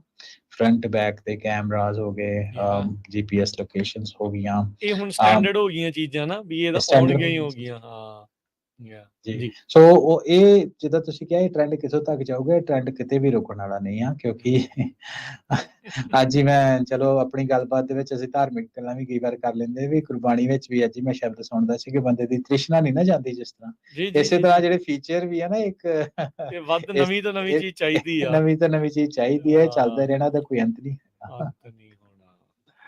ਉਹਦੇ ਵਿੱਚ ਹੁਣ ਇਹੀ ਹੈ ਕਿ ਹੁਣ ਅਗਲੀ ਚੀਜ਼ ਤਾਂ ਜਿਹੜੀ ਨੈਕਸਟ ਬਿਗ ਥਿੰਗ ਆ, ਉਹ ਹੈਗੀ ਆ ਡਰਾਈਵਰਲੈਸ ਆਟੋਨਮਸ ਫਲੀਟ। ਦੋਹਾਂ ਵਿੱਚ, ਟਰੱਕਾਂ ਦੇ ਵਿੱਚ ਵੀ ਤੇ ਕਾਰਾਂ ਦੇ ਵਿੱਚ। ਤਾਂ ਫੀਚਰ ਤੁਸੀਂ ਦੇਖ ਹੀ ਲਿਆ ਹੋਣਾ, ਟੈਸਲਾ ਖਾਸ ਤੌਰ ਦੇ ਉੱਤੇ ਉਹ ਤੁਹਾਨੂੰ ਫੀਚਰ ਦੇ ਦਿੰਦੀ ਆ। ਉਹਦੇ ਵਿੱਚ ਕਾਫੀ ਕੁਝ ਆਟੋਮੇਟਡ ਆ, ਭਾਵੇਂ ਕਿ ਅਜੇ ਵੀ 100% ਨਹੀਂ ਆ, ਪਰ ਇਟਸ ਜਸਟ ਮੈਟਰ। ਉਹਨਾਂ ਦਾ FSD ਹੈਗਾ ਨਾ? ਹਾਂਜੀ, ਨਹੀਂ ਹੈਗਾ, ਪਰ ਫਿਰ ਵੀ ਉਹ ਕਹਿ ਦਿੰਦੇ ਵੀ ਚਲੋ ਠੀਕ ਆ ਜੀ, ਤੁਸੀਂ ਕਾਰਾਂ ਦੇ ਡਿਸਕਲੇਮਰ ਜਿਹਾ ਦੇ ਦਿੰਦੇ ਆ ਨਾ ਕਿ ਚਲੋ ਸਭ ਕੁਝ ਭਾਵੇਂ ਉਦਾਂ ਹੀ ਹੈ, ਪਰ ਫਿਰ ਵੀ ਤੁਹਾਨੂੰ ਸਟੀਅਰਿੰਗ ਵੀਲ ਪਿੱਛੇ ਤੁਹਾਨੂੰ ਬਹਿਣਾ ਪੈਂਦਾ ਹੈ ਨਾ। ਰੈਗੂਲੇਸ਼ਨਸ ਦੀ ਅੱਖਾਂ ਦੇ ਅੰਡਰ ਵੀ ਆ, ਉਹ ਵੀ ਕਈ ਕੁਝ ਜਿਹੜਾ ਉਹਨਾਂ ਨੇ ਦੇਖਣਾ ਆ। ਹਾਂਜੀ। ਆਪਾਂ ਬ੍ਰੇਕ ਲੈ ਲੈਨੇ ਇੱਕ, ਬ੍ਰੇਕ ਤੋਂ ਬਾਅਦ ਦੇ ਵਿੱਚ ਡਰਾਈਵਰਲੈਸ ਕਾਰਾਂ, ਰੋਬੋ ਟੈਕਸੀਜ਼, ਉੱਡਣ ਖਟੋਲੇ ਤੇ ਹੋਰ ਕਈ ਕੁਝ ਜਿਹੜੀਆਂ ਆ, ਇਸ ਦੇ ਉੱਤੇ ਆਪਾਂ ਜਿਹੜੀ ਉਹ ਗੱਲ ਕਰਦੇ ਆ। ਮਿਲਦੇ ਆਪਾਂ ਇੱਕ ਬ੍ਰੇਕ ਤੋਂ ਬਾਅਦ ਜੀ।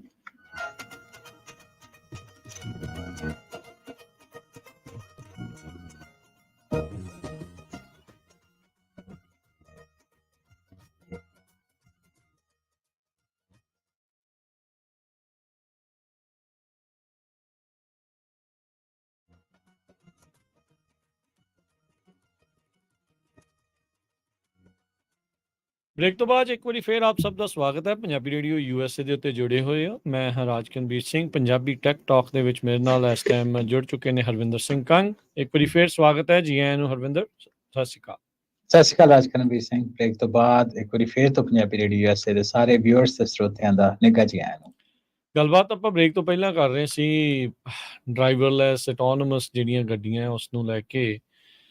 ਕਈ ਤਰ੍ਹਾਂ ਦੀ ਜਿਹੜੀ ਆਟੋਨਮਸ ਟੈਕਨੋਲੋਜੀ ਆ ਉਸਨੇ ਵੀ ਬਹੁਤ ਜਿਹੜਾ ਉਹ ਹੁਣ ਵਾਧਾ ਕੀਤਾ ਆ। ਜਿੱਦਾਂ ਟੈਸਲਾ ਦੀ ਤੁਸੀਂ ਗੱਲ ਕੀਤੀ, ਹੁਣ ਤਕਰੀਬਨ ਸਾਰੀਆਂ ਹੀ ਜਿਹੜੀਆਂ ਨਿਊ ਟੈਕਨੋਲੋਜੀ ਵਾਲੀਆਂ ਗੱਡੀਆਂ ਆ ਰਹੀਆਂ, ਉਹਨਾਂ ਦੇ ਵਿੱਚ ਕਿਸੇ ਨਾ ਕਿਸੇ ਲੈਵਲ ਤੱਕ ਦੀ ਆਟੋਨਮਸ ਜਿਹੜੀ ਕਹਿ ਸਕਦੇ ਆ ਵੀ ਉਹ ਟੈਕਨੋਲੋਜੀ ਹੈਗੀ। ਚਾਹੇ ਉਹ ਲੇਨ ਅਸਿਸਟ ਆ, ਚਾਹੇ ਉਹ ਬਲਾਈਂਡ ਮਿਰਰ ਟੈਕਨੋਲੋਜੀ ਆ, ਤੁਹਾਨੂੰ ਸਿੱਧਿਆਂ ਰੱਖਣਾ, ਥੋੜ੍ਹਾ ਬਹੁਤਾ ਆਪੇ ਮੋੜ ਲੈਣਾ, ਅਡੈਪਟਿਵ ਕਰੂਜ਼ ਕੰਟਰੋਲ ਆ, ਇਹ ਸਾਰੀਆਂ ਚੀਜ਼ਾਂ ਇਸ ਦੇ ਵਿੱਚ ਆਪਣੇ ਮੋਹਰੇ ਜਿਹੜੀਆਂ ਉਹ ਆ ਰਹੀਆਂ ਆ। FSD ਜਿਹੜੀ ਫੁੱਲੀ ਜਿਹੜੀ ਕਹਿ ਲਓ ਵੀ ਸੈਲਫ ਡਰਾਈਵਿੰਗ ਜਿਹੜੀ ਆ, ਟੈਸਲਾ ਵਾਲੇ ਪ੍ਰਮੋਟ ਵੀ ਕਰਦੇ ਆ ਤੇ ਡਿਸਕਲੇਮਰ ਵੀ ਦਿੰਦੇ ਆ, ਪਰ ਆਪਾਂ ਉੱਥੋਂ ਕਿੰਨੀ ਕੁ ਦੂਰ ਆ ਜੀ? ਰਾਜਗਨ ਦੇਖੋ, ਜਦ ਤੁਸੀਂ ਕੋਈ ਵੀ ਟੈਕਨੋਲੋਜੀ ਲਾਉਂਦੇ ਹੋ ਨਾ, ਉਹ ਸਾਇੰਸ ਕਿੱਦਾਂ ਵਰਕ ਕਰਦੀ ਹੈ, ਤੁਹਾਨੂੰ 10,000 ਫੀਟ ਹਾਈਟ ਤੋਂ ਤੁਸੀਂ ਦੇਖੋ, ਹੈ ਨਾ, ਕੋਈ ਉਹ ਚੀਜ਼ਾਂ ਨੂੰ ਵਰਕ ਕਿੱਦਾਂ ਕਰਦੀ, ਕੋਈ ਵੀ doesn't matter, electronic autonomous technology ਕੁਛ ਵੀ ਆ, ਚੀਜ਼ਾਂ ਲਾਂਚ ਹੁੰਦਾ ਤੇ ਉਹਦੇ ਵਿੱਚ ਹੌਲੀ ਹੌਲੀ ਆਪਟੀਮਾਈਜ਼ੇਸ਼ਨ ਆਉਂਦੀ ਆ ਡੇਟਾ ਕਲੈਕਸ਼ਨ ਦੇ ਨਾਲ, ਬਿਲਕੁਲ, ਹੈ ਨਾ। ਸੋ ਹੁਣ ਜੇ ਚੱਲ ਰਿਹਾ ਡਿਸਕਲੇਮਰ ਆ ਕੇ ਤੁਸੀਂ ਸਟੀਅਰਿੰਗ ਵੀਲ ਦੇ ਪਿੱਛੇ ਬਹਿਣਾ ਵਾ, ਹਾਊਐਵਰ ਉਹਨਾਂ ਕੋ ਆਈ ਥਿੰਕ ਅੱਜ ਦੇ ਦਿਨ ਦੇ ਵਿੱਚ ਵੀ ਇਨਫ ਡੇਟਾ ਹੈਗਾ ਟੂ ਕਨਵਿੰਸ ਵੀ ਆਪਾਂ ਉਹਨਾਂ ਕੋ ਕਿਹੜਾ ਡੇਟਾ, ਕਿੰਨੇ ਸਾਲ ਤਾਂ ਹੋ ਗਏ ਇਸ ਚੀਜ਼ ਟੈਕਨੋਲੋਜੀ ਨੂੰ ਆਈ ਨੂੰ, ਹੈ ਨਾ।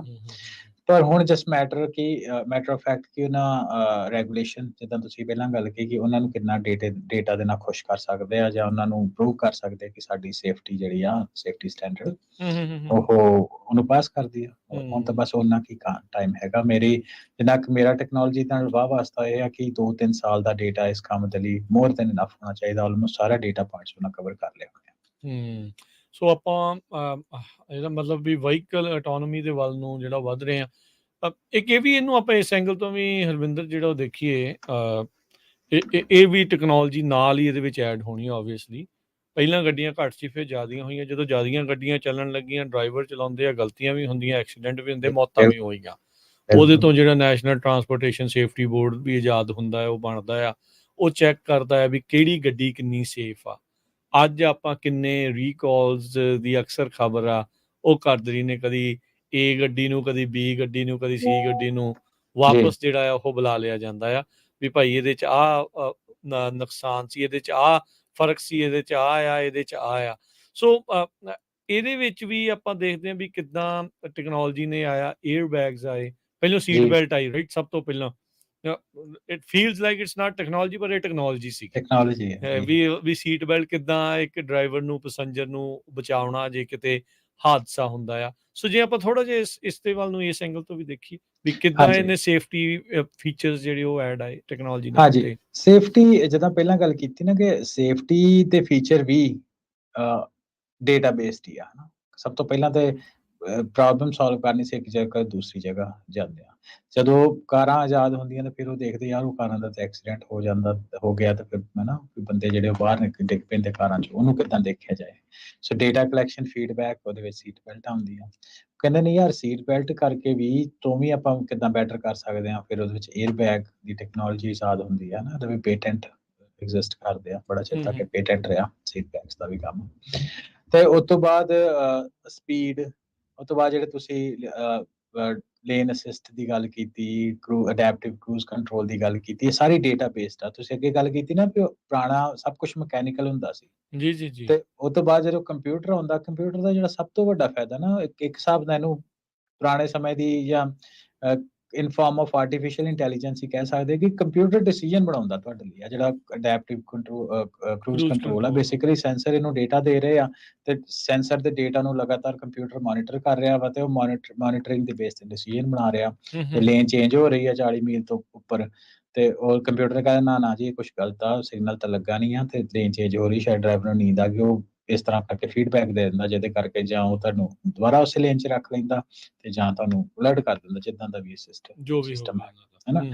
ਸੋ ਇਹ ਸਾਰੀਆਂ ਚੀਜ਼ਾਂ ਰਾਜਕਰਨ, ਜਿਹੜੀ ਤੁਸੀਂ ਗੱਲ ਕੀਤੀ, ਵੱਧ ਤੋਂ ਵੱਧ ਰੇਟਿੰਗ ਲੈਣ ਦੇ ਵਾਸਤੇ ਗਵਰਨਮੈਂਟ ਤੋਂ ਜਾਂ ਲੋਕਾਂ ਨੂੰ ਦੱਸਣ ਦੇ ਲਈ ਵੀ ਅਸੀਂ A+ ਸੇਫਟੀ ਸਟੈਂਡਰਡ, ਅਸੀਂ B ਦੇ ਕੈਟਾਗਰੀ ਦੇ ਵਿੱਚ ਆਉਂਦੇ ਹਾਂ। ਇਹ ਸਾਰੇ ਫੀਚਰ ਉਹਨਾਂ ਨੂੰ ਮਾਰਕੀਟਿੰਗ ਦੇ ਵਿੱਚ ਹੈਲਪ ਕਰ ਵੀ ਆਪਣੀ ਗੱਡੀ ਜਿਹੜੀ ਇਵੈਂਚੁਅਲੀ ਆਪਾਂ ਵੇਚਣੀ ਆ, ਬਿਜ਼ਨਸ ਦੀ ਅੱਖ ਤੋਂ ਦੇਖੀਏ ਤਾਂ ਵੀ ਜਿੰਨੇ ਨੰਬਰ ਆਫ ਵਹੀਕਲ ਜ਼ਿਆਦਾ ਵੇਚਾਂਗੇ, ਸਾਡਾ ਉਹਨਾਂ ਹੀ ਸ਼ੇਅਰ ਉੱਤੇ ਜਾਊਗਾ, ਸ਼ੇਅਰ ਵੀ ਉੱਤੇ ਜਾਊਗਾ ਤੇ ਮਾਰਜਿਨ ਵੀ ਵਧਾ ਲੈਂਦੇ। ਵੇਖੋ ਇਹ ਚਾਹ ਫੀਚਰ ਇਹਦੇ ਕਰਕੇ 2000-3000 ਮਹਿੰਗੀ ਆ, ਹੈ ਨਾ। ਉਹ ਬਾਟਮ ਲਾਈਨ ਦੇ ਉੱਤੇ ਇਫੈਕਟ ਕਰਦਾ ਉਸ ਚੀਜ਼।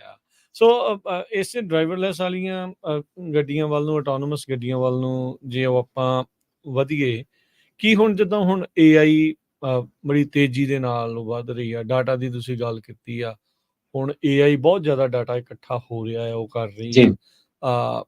ਓਬਵੀਅਸਲੀ ਕੰਪਿਊਟਰਸ ਨੇ ਜਿਹੜਾ ਫੈਸਲਾ ਲੈਣਾ ਦੈਟ ਇਜ਼ ਆਰਟੀਫਿਸ਼ੀਅਲ ਇੰਟੈਲੀਜੈਂਸ। ਜੀ ਉਹ ਆਪਾਂ ਉਹਦੇ ਨਾਲ ਇਹ ਆਟੋਨੋਮਸ ਡਰਾਈਵਿੰਗ ਆ ਉਹਦੇ ਤੇ ਜਲਦੀ ਪਹੁੰਚਿਆ ਜਾ ਸਕਦਾ ਹੈ। ਬਿਲਕੁਲ ਰਾਜਕਰਨ, ਗੱਲ ਇਹ ਹੈ ਨਾ ਕਿ ਡੇਟਾ ਕਿਉਂ ਜ਼ਰੂਰੀ ਹੈ ਨਾ। ਡੇਟਾ ਕੀ ਹੁੰਦਾ, ਟੈਸਟ ਕੇਸਿਸ ਹੁੰਦੇ ਪ੍ਰਾਇਮਰਲੀ, ਜਿਹਦੇ ਵਿੱਚ ਰਿਸਪਾਂਸ ਅਸੀਂ ਗੱਲ ਕਰ ਰਹੇ ਹਾਂ ਕਿ ਮੰਨ ਲਓ ਸਨੋ ਪੈ ਰਹੀ ਆ, ਸਨੋ ਦੇ ਵਿੱਚ ਕਿੱਦਾਂ ਉਹਨੇ ਡੇਟਾ ਇਕੱਠਾ ਕਰਨਾ ਹੈ ਨਾ, ਜਾਂ ਮੰਨ ਲਓ ਬੜੀ ਗਰਮੀ ਆ ਤੇ ਉਹਦੇ ਵਿੱਚ ਇਹਨੇ ਕਿੱਦਾਂ ਡੇਟਾ ਇਕੱਠਾ ਕਰਨਾ। ਕੁਛ ਏਰੀਆ ਦੇ ਵਿੱਚ ਲਾਈਟਾਂ ਪੋਲ ਉੱਪਰ ਹੁੰਦੀਆਂ, ਕੁਛ ਏਰੀਆ ਵਿੱਚ ਜਿਹੜੇ ਟ੍ਰੈਫਿਕ ਲਾਈਟਸ ਆ ਉਹ ਤਾਰਾਂ ਉੱਪਰ ਹੁੰਦੀਆਂ ਹਨ। ਇਹ ਸਾਰੇ ਮੈਂ ਕੁਛ ਪੁਆਇੰਟ ਇੱਦਾਂ ਦੇ ਮਿਲੀਅਨਸ ਆਫ ਡੇਟਾ ਪੁਆਇੰਟਸ ਹੁੰਦੇ ਆ। ਕਿਤੇ ਪੇਵਮੈਂਟ ਹੁੰਦੀ ਆ ਹੈ ਨਾ, ਕਿਤੇ ਸੈਂਸਰ ਉੱਤੇ ਮੰਨ ਲਓ ਚਿੱਕੜ ਪੈ ਜਾਂਦਾ ਜਾਂ ਇੱਦਾਂ ਦੀ ਚੀਜ਼ਾਂ, ਉਹ ਨਹੀਂ ਡੇਟਾ ਰੀਡ ਕਰ ਸਕਦਾ, ਕੁਛ ਇੱਦਾਂ ਦੀ, ਇਹ ਸਾਰੇ ਡੇਟਾ ਪੁਆਇੰਟ ਹੁੰਦੇ ਆ ਐਕਸਟ੍ਰੀਮ ਕੇਸਿਸ ਹੈ ਨਾ। ਸੋ ਉਹ ਸਾਰੀਆਂ ਚੀਜ਼ਾਂ ਚੋਂ ਕਿੱਦਾਂ ਨਿਕਲਣਾ, ਉਹਦੇ ਲਈ ਸਮਾਂ ਚਾਹੀਦਾ ਹੈ ਨਾ। ਉਹਨੂੰ ਡੇਟਾ, ਸਭ ਤੋਂ ਪਹਿਲੀ ਚੀਜ਼ ਹੁੰਦੀ ਡੇਟਾ ਕੈਪਚਰ, ਫਿਰ ਹੁੰਦਾ ਡੇਟਾ ਸਟੱਡੀ, ਫਿਰ ਹੁੰਦੀ ਉਹਦੀ ਮਾਡਲਿੰਗ ਕਰਨੀ, ਤੇ ਫਿਰ ਮਾਡਲਿੰਗ ਬੇਸਡ ਡਿਸੀਜਨ ਬਣਦੇ ਆ। ਜਿਹੜੇ ਮਾਡਲਿੰਗ ਬੇਸਡ ਡਿਸੀਜਨ ਹੁੰਦੇ ਆ ਉਹਨੂੰ ਕੰਪਾਈਲ ਕਰਕੇ ਸੌਫਟਵੇਅਰ ਦੇ ਵਿੱਚ ਕੰਪਿਊਟਰ 'ਚ ਪਾ ਦਿੰਦੇ ਆ। ਸੋ ਜਿਉਂ-ਜਿਉਂ ਸਮਾਂ ਨਿਕਲੀ ਜਾਂਦਾ, ਜ਼ਿਆਦਾ ਡੇਟਾ ਪੁਆਇੰਟ ਇਕੱਠੇ ਹੋਈ ਜਾਂਦੇ, ਸੌਫਟਵੇਅਰ ਅਪਡੇਟ ਹੋਈ ਜਾਂਦੇ, ਯਾਨੀ ਕਿ ਨਿਊ ਟੈਸਟ ਕੇਸਿਸ ਉਹਦੇ ਵਿੱਚ ਐਡ ਹੋਈ ਜਾਂਦੇ ਆ। ਇਸੇ ਤਰ੍ਹਾਂ ਜਿੱਦਾਂ ਹਿਊਮਨ ਮਾਈਂਡ ਹੈ ਨਾ, ਇੱਕ ਬੱਚਾ ਛੋਟਾ ਜੰਮਦਾ ਬਿਲਕੁਲ ਬਲੈਂਕ ਸਲੇਟ ਹੁੰਦੀ ਆ, ਜੋ ਵੱਡਾ ਹੁੰਦਾ ਆਪਣੇ ਆਸੇ-ਪਾਸੇ ਦੇ ਮਾਹੌਲ ਤੋਂ ਚੀਜ਼ਾਂ ਦੇਖਦਾ, ਕਿਹੜੀ ਚੀਜ਼ ਚੰਗੀ, ਕਿਹੜੀ ਚੀਜ਼ ਮਾੜੀ ਆ, ਕਿੱਦਾਂ ਸਿਚੁਏਸ਼ਨ ਬਣਦੀ, ਉਹਨੂੰ ਕਿੱਦਾਂ ਡੀਲ ਕਰਨਾ। ਬਸ ਇਸੇ ਤਰ੍ਹਾਂ ਹੀ ਆਰਟੀਫਿਸ਼ੀਅਲ ਇੰਟੈਲੀਜੈਂਸ ਹੈ, ਜਿਉਂ-ਜਿਉਂ ਸਮਾਰਟ ਹੋਈ ਜਾਣਗੇ ਕੰਪਿਊਟਰ, ਉਨੀ ਜ਼ਿਆਦਾ ਟੈਕਨੀਕ ਜਿਹੜੀ ਉਹ ਆਈ ਜਾਏ। ਅਸੀਂ ਗੱਲ ਕਰਦੇ ਤੁਹਾਡੀ ਜਿਹੜੀ ਤੁਸੀਂ ਜਿੱਤੇ ਆਉਣਾ ਉਹਦੇ ਤੇ ਫਾਈਨਲੀ, ਕਿ ਇਹਨੂੰ ਨਾ ਇੱਕ ਆਪਣੇ ਤਰ੍ਹਾਂ ਦੇ, ਜਿਹੜੀ ਤੁਸੀਂ ਆਟੋਮੇਟਿਡ ਟੈਕਸੀ ਦੀ ਗੱਲ ਕਰਦੇ, ਰੋਬੋ ਟੈਕਸੀ ਦੀ ਗੱਲ ਕੀਤੀ, ਇਹਨੂੰ ਨਾ ਇੱਕ ਆਪਣੇ ਤਰ੍ਹਾਂ ਦੀ ਇੱਕ ਟਰਮ ਮੰਨਿਆ ਜਾਣ ਲੱਗ ਪਿਆ ਅੱਜ ਕੱਲ੍ਹ ਦੇ ਸਮੇਂ 'ਚ। ਠੀਕ ਹੈ, ਕਿਉਂਕਿ ਕੱਲੀਆਂ ਕਾਰਾਂ ਨਹੀਂ, ਆਉਣ ਵਾਲੇ ਸਮੇਂ ਦੇ ਵਿੱਚ ਜਿਹੜੇ ਤੁਹਾਡੇ ਟਰੱਕਿੰਗ ਇੰਡਸਟਰੀ ਹੋਏਗੀ, ਜਾਂ ਹੋਰ ਕਈ ਕਹਿੰਦੇ ਨਾ ਉੱਡਣ ਵਾਲੀਆਂ ਕਾਰਾਂ ਵੀ ਆ ਜਾਣਗੀਆਂ, ਸਭ ਕੁਛ ਇਹਨੂੰ ਬੰਚ ਟੂਗੈਦਰ ਕਰਕੇ ਟੈਕਨੋਲੋਜੀ ਨੂੰ ਕਹਿੰਦੇ AMOD। ਠੀਕ ਆ, autonomous mobility on demand. Okay, ਠੀਕ ਹੈ, AMOD ਕਹਿੰਦੇ ਇਹਨੂੰ। ਠੀਕ ਆ, ਸੋ ਬੇਸਿਕਲੀ ਉਹਦੇ ਵਿੱਚ ਆਟੋਨੋਮਸ ਕਾਰਾਂ ਅੱਜ ਦੇ ਸਮੇਂ ਦੇ ਵਿੱਚ ਉਹਦਾ ਮੇਜਰ ਸਟੇਕ ਆ, ਹੈ ਨਾ। ਤੇ ਇਹ ਡੈਫੀਨੇਟਲੀ ਇਹਦਾ ਬੈਨੀਫਿਟ ਹੈਗਾ ਅਰਬਨ ਏਰੀਆਜ਼ ਦੇ ਵਿੱਚ ਖਾਸ ਤੌਰ ਤੇ। ਠੀਕ ਆ, ਕਿਉਂਕਿ ਅਰਬਨ ਏਰੀਆ ਦੇ ਵਿੱਚ ਤੁਸੀਂ ਆਮ ਤੌਰ ਤੇ ਦੇਖ 2-3-4 ਮੀਲ ਜਾਣਾ ਹੁੰਦਾ ਵੱਧ ਤੋਂ ਵੱਧ ਬੰਦੇ ਨੇ, ਤੇ ਆਮ ਤੌਰ ਦੇ ਉੱਤੇ ਅਰਬਨ ਏਰੀਆ ਜਿੱਦਾਂ New York, San Francisco, LA area ਦੇ ਵਿੱਚ ਲੋਕੀ ਆਪਣੀਆਂ ਕਾਰਾਂ ਨੂੰ ਬਹੁਤਾ, ਕਈ ਤਾਂ ਲੋਕੀ ਕਾਰਾਂ ਹੀ ਨਹੀਂ ਰੱਖਦੇ, ਬਹੁਤ ਘੱਟ ਯੂਜ਼ ਕਰਦੇ, ਜਾਂ ਛੋਟੀ ਜਿਹੀ ਜਗ੍ਹਾ ਤੇ ਜਾਣਾ ਤੇ ਉੱਥੇ ਜਾ ਕੇ ਪਾਰਕਿੰਗ ਦੀ ਸਮੱਸਿਆ ਹੋਊਗੀ, ਕਈ ਕੁਛ ਹੋਊਗਾ, ਹੈ ਨਾ, ਉਹਦੇ ਪੈਸੇ ਦੇਵਾਂਗੇ। ਏਦਾਂ ਕਰਦੇ ਆਪਾਂ ਉਬਰ ਕਾਲ ਕਰ ਲਈ, ਲਿਫਟ ਕਾਲ ਕਰ ਲਈ, ਇੱਦਾਂ ਦੀ ਚੀਜ਼ਾਂ, ਉਹਦੇ ਨਾਲ ਉਹਦਾ ਕਾਸਟ ਇੰਨੀ ਜ਼ਿਆਦਾ ਹੁੰਦੀ ਨਹੀਂ। ਸੋ ਉਹਦੇ ਕਰਕੇ ਦੀ ਜਿਹੜੀ ਅਡੋਪਸ਼ਨ ਹੈ ਬਹੁਤ ਤੇਜ਼ੀ ਨਾਲ ਹੋ ਰਹੀ ਹੈ। ਓਕੇ, ਠੀਕ ਆ। ਹੁਣ ਬਿਜ਼ਨਸ ਦਾ ਪਰਸਪੈਕਟਿਵ, ਇਹ ਤਾਂ ਹੋਗਾ ਟੈਕਨੀਕਲ ਪਰਸਪੈਕਟਿਵ। ਜੇ ਬਿਜ਼ਨਸ ਦੇ ਪਰਸਪੈਕਟਿਵ ਦੇ ਨਾਲ ਗੱਲ ਕਰੀਏ, ਉਹਦੇ ਵਿੱਚ ਜਿੱਦਾਂ ਆਪਾਂ ਪਹਿਲਾਂ ਗੱਲ ਕੀਤੀ ਸੀ ਨਾ, ਇੱਕ ਦਾ ਯੂਜ਼ਰ ਦਾ ਪਰਸਪੈਕਟਿਵ ਹੁੰਦਾ, ਇੱਕ ਜਿਹੜੇ ਬਿਜ਼ਨਸ ਓਨਰ ਆ ਉਹਨਾਂ ਦਾ ਪਰਸਪੈਕਟਿਵ ਹੁੰਦਾ। ਹੁਣ ਇਹ ਦੇਖੋ ਕਿ ਪਹਿਲਾਂ ਜਿੱਦਾਂ ਉਬਰ ਆ, ਜਿਹੜੇ ਲੋਕੀ ਚਲਾਉਂਦੇ ਹੋਣਗੇ ਉਹਨਾਂ ਨੂੰ ਪਤਾ ਹੋਊ ਸ਼ਾਇਦ ਕਿ ਉਹਦੀ ਜਿਹੜੀ ਉਹਦੇ ਵਿੱਚ ਕੁਛ ਹਿੱਸਾ ਜਿਹੜੇ ਡਰਾਈਵਰ ਉਹਦਾ ਵੀ ਜਾਂਦਾ ਹੈ ਨਾ, ਉਹ 30% ਹੋ ਸਕਦਾ, 40%, 50%, ਮੈਨੂੰ ਪਤਾ ਨਹੀਂ, ਡਰਾਈਵਰ ਜਿਹੜੇ ਚਲਾਉਂਦੇ ਹੋਣਗੇ ਉਹਨਾਂ ਨੂੰ ਜ਼ਿਆਦਾ ਪਤਾ ਹੋ, ਪਰ ਕੁਛ ਪਰਸੈਂਟੇਜ ਉਹਨਾਂ ਨੂੰ ਜਾਂਦੀ ਹੈ। ਜਦੋਂ ਅਸੀਂ ਆਟੋਨੋਮਸ ਉੱਤੇ ਆ ਜਾਂਦੇ ਰਾਜ ਕਰਨੇ ਦਾ ਮਤਲਬ ਡਰਾਈਵਰ ਦਾ ਖਰਚਾ ਗਿਆ, ਇੱਕੋ ਵਾਰੀ ਕੈਪੀਟਲ ਐਕਸਪੈਂਸ ਕੰਪਨੀ ਨੇ ਕਰਨਾ ਵਾ, ਤੇ ਉਸ ਤੋਂ ਬਾਅਦ ਜਿੱਥੇ ਵੀ ਯੂਜ਼ਰ ਨੇ ਜਾਣਾ ਵਾ ਸਿਸਟਮ ਦੇ ਵਿੱਚ ਭਰਿਆ GPS ਨੇ, ਉਹਨੂੰ ਉੱਥੇ ਲੈ ਜਾਣਾ। ਉਹ ਜਿਹੜਾ 30-40% ਜਿਹੜਾ ਜਾਂਦਾ ਵਾ ਡਰਾਈਵਰ ਨੂੰ, ਉਹ ਵੀ ਕੰਪਨੀ ਦੇ ਬਾਟਮ ਲਾਈਨ ਦੇ ਵਿੱਚ ਜਾਣਾ, ਉਹਦਾ ਪ੍ਰੋਫਿਟ ਮਾਰਜਿਨ ਵੱਧ ਜਾਣਾ। ਸੋ ਡੈਫੀਨੇਟਲੀ, ਕਿਉਂਕਿ ਇਹ ਬਿਜ਼ਨਸ ਇਹਨੂੰ ਕਰ ਰਿਹਾ ਵਾ, ਇਹਨੂੰ ਚਲਾ ਰਿਹਾ ਵਾ, ਇਹਦੇ 'ਚ ਆਪਟੀਮਾਈਜੇਸ਼ਨ ਬਹੁਤ ਆ, ਇਹ 'ਚ ਫਾਇਦਾ ਕੰਪਨੀ ਨੂੰ ਬਹੁਤ ਆ, ਇਹਦੇ ਕਰਕੇ ਇਹਦੀ ਜਿਹੜੀ ਆ ਯੂਜ਼ੇਜ ਆਉਣ ਵਾਲੇ ਦਿਨਾਂ ਦੇ ਵਿੱਚ ਬਹੁਤ ਵਧੇਗੀ। ਔਨ ਟਾਪ ਆਫ ਇਟ ਕੁਛ ਇਹਨਾਂ ਨੂੰ ਜਿਹੜੇ ਬੈਨੀਫਿਟ ਮਾਰਕੀਟ ਦੇ ਵਿੱਚ ਦੱਸ ਰਹੇ ਆ, ਇਹਨਾਂ ਰੋਬੋ ਟੈਕਸੀਜ਼, ਬਾਏ ਦ ਵੇ ਜਿਹੜਾ ਅਸੀਂ ਵਰਡ ਰੋਬੋ ਟੈਕਸੀ ਯੂਜ਼ ਕਰਦੇ, ਇਹਦਾ ਮਤਲਬ ਹੁੰਦਾ ਵਾ ਸੈਲਫ ਡਰਾਈਵਿੰਗ ਟੈਕਸੀ ਵੀ ਕਹਿ ਸਕਦੇ, ਜਾਂ ਇਹਨੂੰ ਸੌਖੇ ਅੱਖਰਾਂ ਵਿੱਚ ਡਰਾਈਵਰਲੈਸ ਟੈਕਸੀ ਵੀ ਕਹਿ ਸਕਦੇ, ਉਹਨੂੰ ਰੋਬੋ ਟੈਕਸੀ ਕਹਿੰਦੇ। ਰੋਬੋਟ ਸੈਨ ਫਰਾਂਸਿਸਕੋ 'ਚ ਮੈਂ ਅੱਖੀਂ ਦੇਖੀਆਂ, ਇੱਕ ਰੀਸੈਂਟਲੀ ਥੋੜੇ ਦਿਨ ਪਹਿਲਾਂ ਇੱਕ ਵੀਡੀਓ ਦੇਖ ਰਿਹਾ ਸੀ, ਪੁਲਿਸ ਵਾਲਾ ਰੋਬੋ ਟੈਕਸੀ ਨੂੰ ਰੋਕ ਰਿਹਾ ਸੀਗਾ, ਟੈਕਸੀ ਨੂੰ ਪਤਾ ਨਹੀਂ ਸੀ ਲੱਗ ਰਿਹਾ ਵੀ ਮੈਂ ਕਰਨਾ ਕੀ ਆ, ਉਹ ਕਦੀ ਖੱਬੇ ਕਰੇ, ਕਦੀ ਸੱਜੇ ਕਰੇ, ਉਹ ਮੂਹਰੇ ਹੱਥ ਦੇ ਕੇ ਜਿਹੜਾ ਉਹ ਖੜਾ ਸੀ ਬਾਈਕ ਦੇ ਉੱਤੇ ਸੀਗਾ, ਜਿਹੜਾ ਲਾ ਐਨਫੋਰਸਮੈਂਟ ਵਾਲਾ। ਸੋ ਅਜੇ ਆ ਵੀ ਚੀਜ਼ਾਂ ਜਿਹੜੀਆਂ ਮੂਹਰੇ ਆਉਣੀਆਂ, ਇਹ ਵੀ ਡੇਟਾ ਪੁਆਇੰਟ ਹੈ ਜੀ। ਹਾਂ, ਡੇਟਾ ਪੁਆਇੰਟ ਆ ਵੀ ਕਿੱਦਾਂ ਪਛਾਣਨਾ ਹੈ ਵੀ ਮੂਹਰੇ ਵਾਲਾ ਕੌਣ ਆ, ਵੀ ਪੁਲਿਸ ਵਾਲਾ ਹੀ ਆ ਵਾਕਿਆ ਹੀ ਕਿ ਵੈਸੇ ਰੁਕ ਹਾਂਜੀ ਕੇ ਲੁੱਟਣ ਵਾਲਾ ਤਾਂ ਨਹੀਂ ਆ ਗਿਆ। ਅੱਜ ਕੱਲ ਬਹੁਤ ਕੁਝ ਜਿਹੜਾ ਉਹ ਚੱਲ ਰਿਹਾ ਨਾ, ਚੱਲ ਰਿਹਾ ਸੈਨ ਫਰਾਂਸਿਸਕੋ ਦੇ ਖਾਸ ਤੌਰ ਤੇ ਖਾਸ ਕਰਕੇ ਇਹ ਖੈਰ ਐਨੀਵੇਜ਼ ਉਹਦੇ ਵਿੱਚ ਉਹ ਬੈਨੀਫਿਟ ਰਾਜਕਨ ਇਹ ਦੱਸ ਰਹੇ ਆ ਕਿ ਦੇਖੋ ਰੋਡ ਸੇਫਟੀ ਜਿਹੜੀ ਤੁਸੀਂ ਪਹਿਲਾਂ ਗੱਲ ਕੀਤੀ, ਟ੍ਰੈਫਿਕ ਕੰਜੈਸ਼ਨ, ਕਿਉਂਕਿ ਆਪਾਂ ਪਹਿਲਾਂ ਗੱਲ ਕੀਤੀ ਨਾ ਕਿ ਜੇ ਲੋਕੀ ਆਪ ਟੈਕਸੀ ਨਹੀਂ ਲੈਣਗੇ ਜੇ ਸਸਤੀਆਂ ਹੋਣਗੇ ਰੋਬੋ ਟੈਕਸੀ ਤੇ ਜਾਂ ਟੈਕਸੀਜ਼ ਤੇ ਲੋਕੀ ਉਹ ਲੈ ਲੈਣਗੇ, ਕਿਉਂ ਆਪਣੀ ਕਾਰ ਨੂੰ ਯੂਜ਼ ਕਰਨਗੇ, ਇਹਦੇ ਕਰ ਨੰਬਰ ਆਫ ਕਾਰ ਜਿਹੜੀਆਂ ਘਟਣਗੀਆਂ, ਟ੍ਰੈਫਿਕ ਕੰਜੈਸ਼ਨ ਘਟੇਗੀ ਤੇ ਪਾਰਕਿੰਗ ਦੀ ਜਿਹੜੀ ਵੱਡੇ ਸ਼ਹਿਰਾਂ 'ਚ ਬਹੁਤ ਸਮੱਸਿਆ ਵਾ ਉਹਦਾ ਇਹ ਹੱਲ ਦੱਸਦੀਆਂ। ਸੋ ਪੋਜ਼ਿਟਿਵ ਇੰਪੈਕਟ ਬਹੁਤ ਆ। ਨਾਲ ਔਨ ਟਾਪ ਆਫ ਇਟ ਇਹ ਕਹਿੰਦੇ ਕਿ ਜਿੰਨੀਆਂ ਰੋਬੋ ਟੈਕਸੀਜ਼ ਆ ਨਾ, ਕਿਉਂਕਿ ਹੁਣ ਕੈਲੀਫੋਰਨੀਆ ਦਾ ਤਾਂ ਸਾਨੂੰ ਸਾਰਿਆਂ ਨੂੰ ਪਤਾ 2035 ਦੇ ਵਿੱਚ ਕੰਬਸ਼ਨ ਇੰਜਨ ਵਾਲੀ ਕਾਰਾਂ ਨਹੀਂ ਚੱਲਣੀਆਂ, ਸੋ ਉਹਦੇ ਵਿੱਚ ਇਲੈਕਟ੍ਰਿਕ ਚੱਲਣਗੀਆਂ ਜਾਂ ਹਾਈਡਰੋਜਨ ਬੇਸ ਚੱਲਣਗੀਆਂ। ਸੋ ਉਹਦੇ ਵਿੱਚ ਉਹ ਇਹ ਕਹਿੰਦੇ ਕਿ ਜਿੰਨੀਆਂ ਰੋਬੋ ਟੈਕਸੀ ਦੀ ਟੈਕਨੋਲੋਜੀ ਅੱਜ ਕੱਲ੍ਹ ਦੇ ਸਮੇਂ ਦੇ ਵਿੱਚ ਚੱਲ ਰਹੀ ਆ ਉਹ ਸਾਰੀਆਂ ਇਲੈਕਟ੍ਰਿਕ ਜਾਂ ਫਿਊਲ ਸੈਲ ਬੇਸਡ ਹੋਣਗੀਆਂ।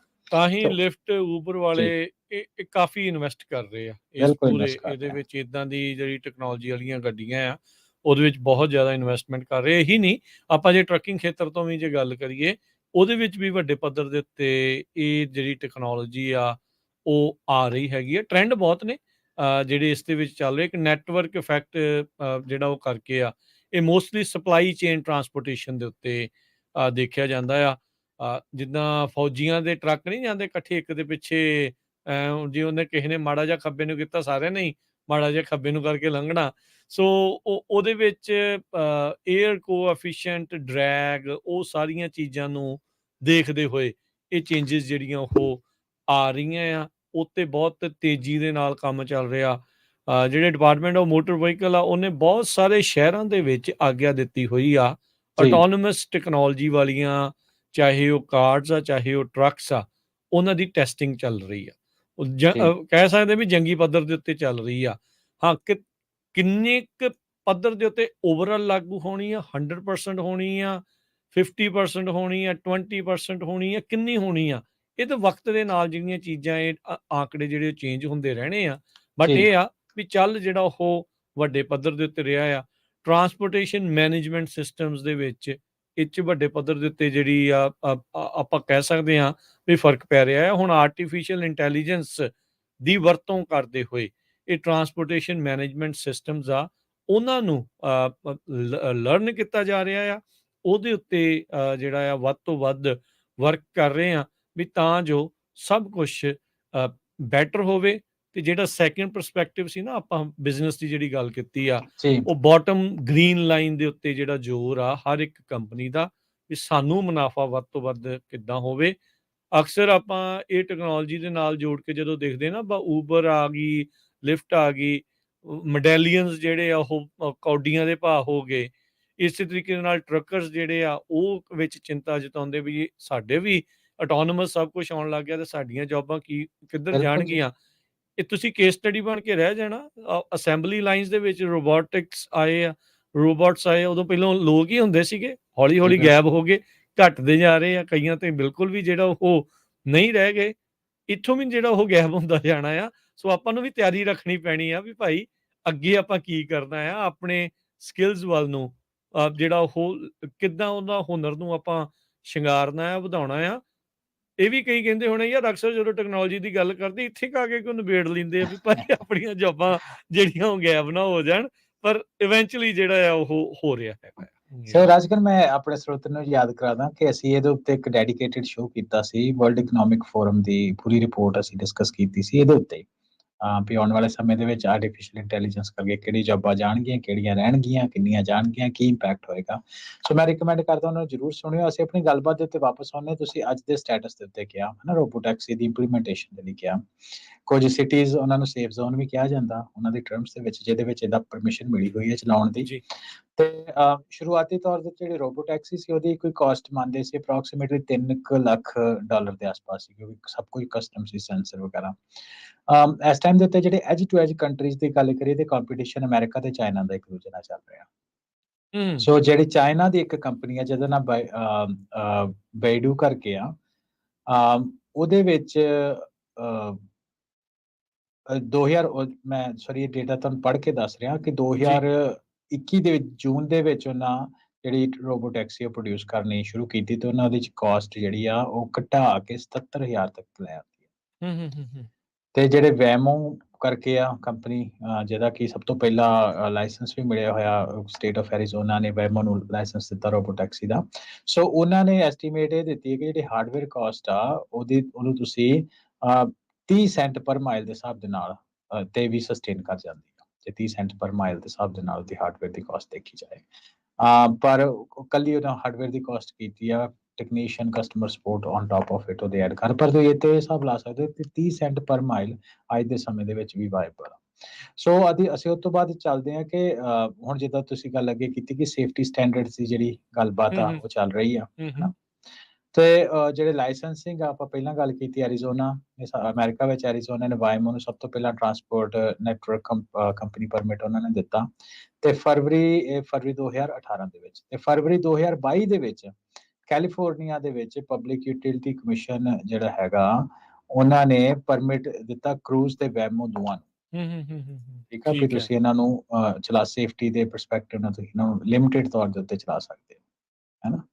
ਤੇ ਜੂਨ 2022 ਦੇ ਵਿੱਚ ਉਹ ਜਿਹੜਾ ਕਰੂਜ਼ ਆ ਉਹਨੇ ਫਾਈਨਲ ਅਪਰੂਵਲਸ ਉਹਨੂੰ ਜਿਹੜੀਆਂ ਮਿਲ ਗਈਆਂ to operate commercial robo taxi in San Francisco, ਜਿਹਦੀ ਸ਼ਾਇਦ ਤੁਸੀਂ ਰਾਜ ਕਰਨ ਗੱਲ ਕਰਦੇ ਹੋ।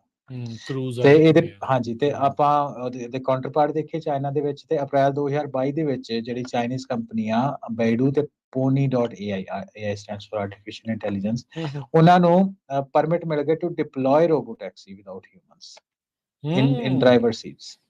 ਨਹੀਂ, ਆ ਜਿਹੜੀ ਵੀਡੀਓ ਮੈਂ ਦੇਖੀ like that was from US, ਇਹ ਵੀ ਇੱਥੇ ਕਿਤੇ ਨਾ ਕਿਤੇ ਜਿਹੜੀ ਉਹ ਦੇਖੀਆਂ ਮੈਂ, ਉਹ ਆਪ ਵੀ ਜਿਹੜੀਆਂ ਦੇਖੀਆਂ। ਸੋ ਤੇਜ਼ੀ ਦੇ ਨਾਲ ਇਸ ਪਾਸੇ ਵੱਲ ਨੂੰ ਵੱਧ ਰਿਹਾ। ਜਿੱਦਾਂ ਸੇਫ ਜ਼ੋਨ ਦੀ ਗੱਲ ਕੀਤੀ, ਮੇ ਵੀ ਸਾਰੇ ਜਾਣੇ ਅਡੋਪਟ ਨਾ ਕਰਨ, ਪਰ ਜਿੱਦਾਂ ਊਬਰ ਆਈ ਸੀ ਪਹਿਲੋਂ ਇਹੀ ਕਹਿੰਦੇ ਸੀਗੇ ਇਹ ਟੈਕਨੋਲੋਜੀ ਨੇ ਵੀ ਯਾਰ ਟੈਕਸੀਆਂ ਕਿੱਦਾਂ ਮਰ ਸਕਦੀਆਂ, ਇਹ ਸਿਸਟਮ ਥੋੜੀ ਕਦੀ ਖਤਮ ਹੋ ਸਕਦਾ। ਨਹੀਂ, ਇਹ ਟੈਕਸੀ ਦਾ ਤੇ ਆਪਾਂ ਨੂੰ ਹੁਣ ਦੇਖਣ ਹੀ ਲੱਗ ਪਿਆ ਨਾ, ਬੇਸਿਕਲੀ ਹੋਣਾ ਸ਼ੁਰੂ। ਵੀ ਇਹ ਮਤਲਬ ਇਵੈਂਚੁਅਲੀ ਹੌਲੀ ਹੌਲੀ ਇਸ ਨੇ ਵਧਣਾ ਹੀ ਆ, ਤੇ ਆਪਾਂ ਨੂੰ ਵੀ ਇਸ ਚੀਜ਼ ਦੇ ਲਈ ਰੈਡੀ ਜਿਹੜਾ ਉਹ ਰਹਿਣਾ ਪੈਣਾ ਆ। ਲੋਕ ਜਿਹੜੇ ਆ ਉਹ ਦੇਖਦੇ ਵੀ ਮੇਰੀ ਜੇਬ ਤੇ ਖਰਚਾ ਘੱਟ ਕਿਹਦੇ ਨਾਲ ਹੋਣਾ, ਤੇ ਜਿਹੜੀ ਕੰਪਨੀਆਂ ਆ ਉਹ ਦੇਖਦੀਆਂ ਵੀ ਸਾਨੂੰ ਮੁਨਾਫਾ ਜਿਹੜਾ ਆ ਉਹ ਵੱਧ ਕਿੱਦਾਂ ਹੋਣਾ ਆ। ਜਿੱਥੇ ਹਿਊਮਨ ਫੈਕਟਰ ਨੂੰ ਘਟਾ ਸਕਦੇ ਆ ਉੱਥੇ ਘਟਾਇਆ ਜਾਂਦਾ ਆ।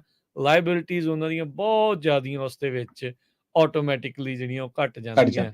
ਸੋ ਇਹ ਚੀਜ਼ਾਂ ਆ ਰਹੀਆਂ। ਰਾਜਕਰਨ, ਮੈਂ ਇਸੇ ਚੀਜ਼ ਨੂੰ ਮੈਂ ਥੋੜਾ ਜਿਹਾ ਹੋਰ ਧਿਆਨ ਦੇਦਾ ਕਿ ਦੇਖੋ ਆਪਾਂ ਕੁਛ ਨਾਮ ਲਏ ਤੁਸੀਂ ਸੁਣੇ ਹੋਣੇ ਆ, ਪਰ ਇਹ ਤੋਂ ਇਲਾਵਾ ਵੀ ਨਾ ਬਹੁਤ ਜ਼ਿਆਦਾ ਜਿਹੜੀਆਂ ਕਾਰਾਂ ਉਹ ਕੰਪਨੀਜ਼ ਆ, ਉਹ ਸੀਕ੍ਰੇਟਲੀ ਇਹਦੇ ਉੱਤੇ ਕੰਮ ਕਰ ਰਹੀਆਂ, ਜਿਨ੍ਹਾਂ ਦੇ ਜੇ ਆਪਾਂ ਨੂੰ ਨਾ ਪਬਲਿਕਲੀ ਨਹੀਂ ਪਤਾ। ਅਸੀਂ ਵੇਮੋ ਦੀ ਗੱਲ ਕੀਤੀ, ਅਸੀਂ ਕਰੂਜ਼ ਆਟੋਮੇਸ਼ਨ ਦੀ ਗੱਲ ਕੀਤੀ, ਹਨਾ। ਈਵਨ ਊਬਰ ਨੇ ਵੀ ਰੋਬੋ ਟੈਕਸੀਜ਼ ਜਿਹੜੀਆਂ ਵਾ ਕੁਛ ਤਕਰੀਬਨ 14 ਦੇ ਕਰੀਬ ਟਰਾਇਲ ਦੇ ਤੌਰ ਤੇ ਉਹਨੇ ਲਈਆਂ, ਹਨਾ।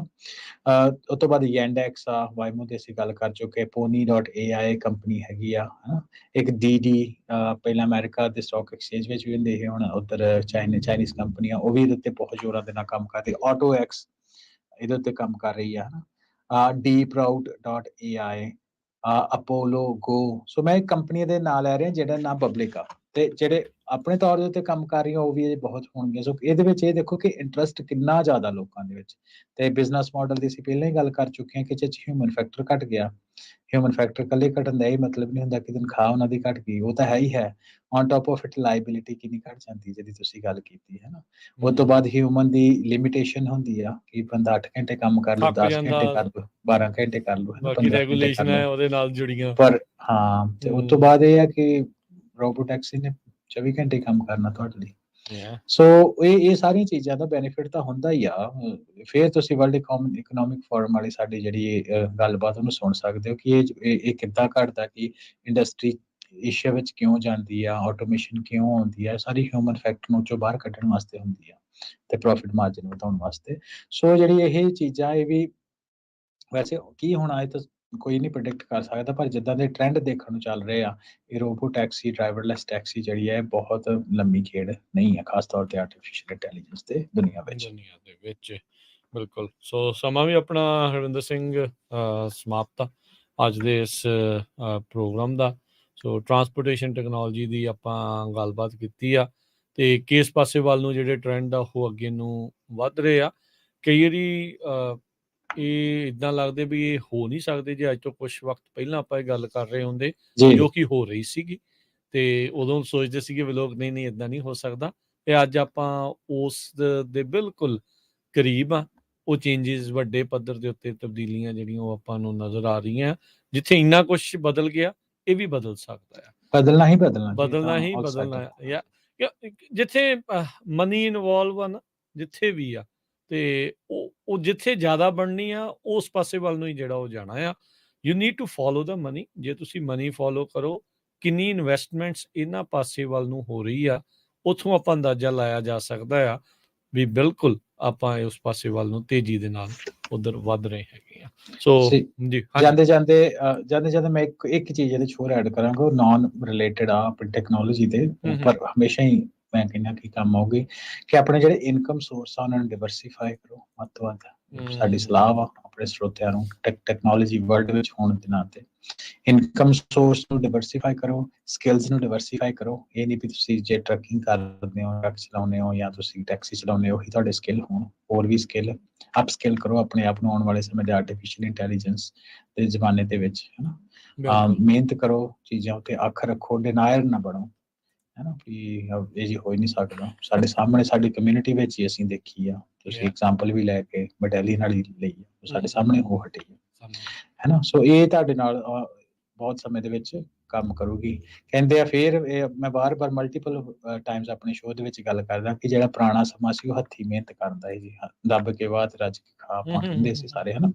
ਉਸ ਤੋਂ ਬਾਅਦ ਜਿਹੜੀ ਸਾਡੀ ਜਨਰੇਸ਼ਨ ਆ, ਜਾਂ ਸਾਡੇ ਤੋਂ ਥੋੜੀ ਇੱਕ ਜਨਰੇਸ਼ਨ ਪੁਰਾਣੀ ਆ, ਉਹਨਾਂ ਦਾ ਕੰਮ ਸੀ ਦਿਮਾਗੀ।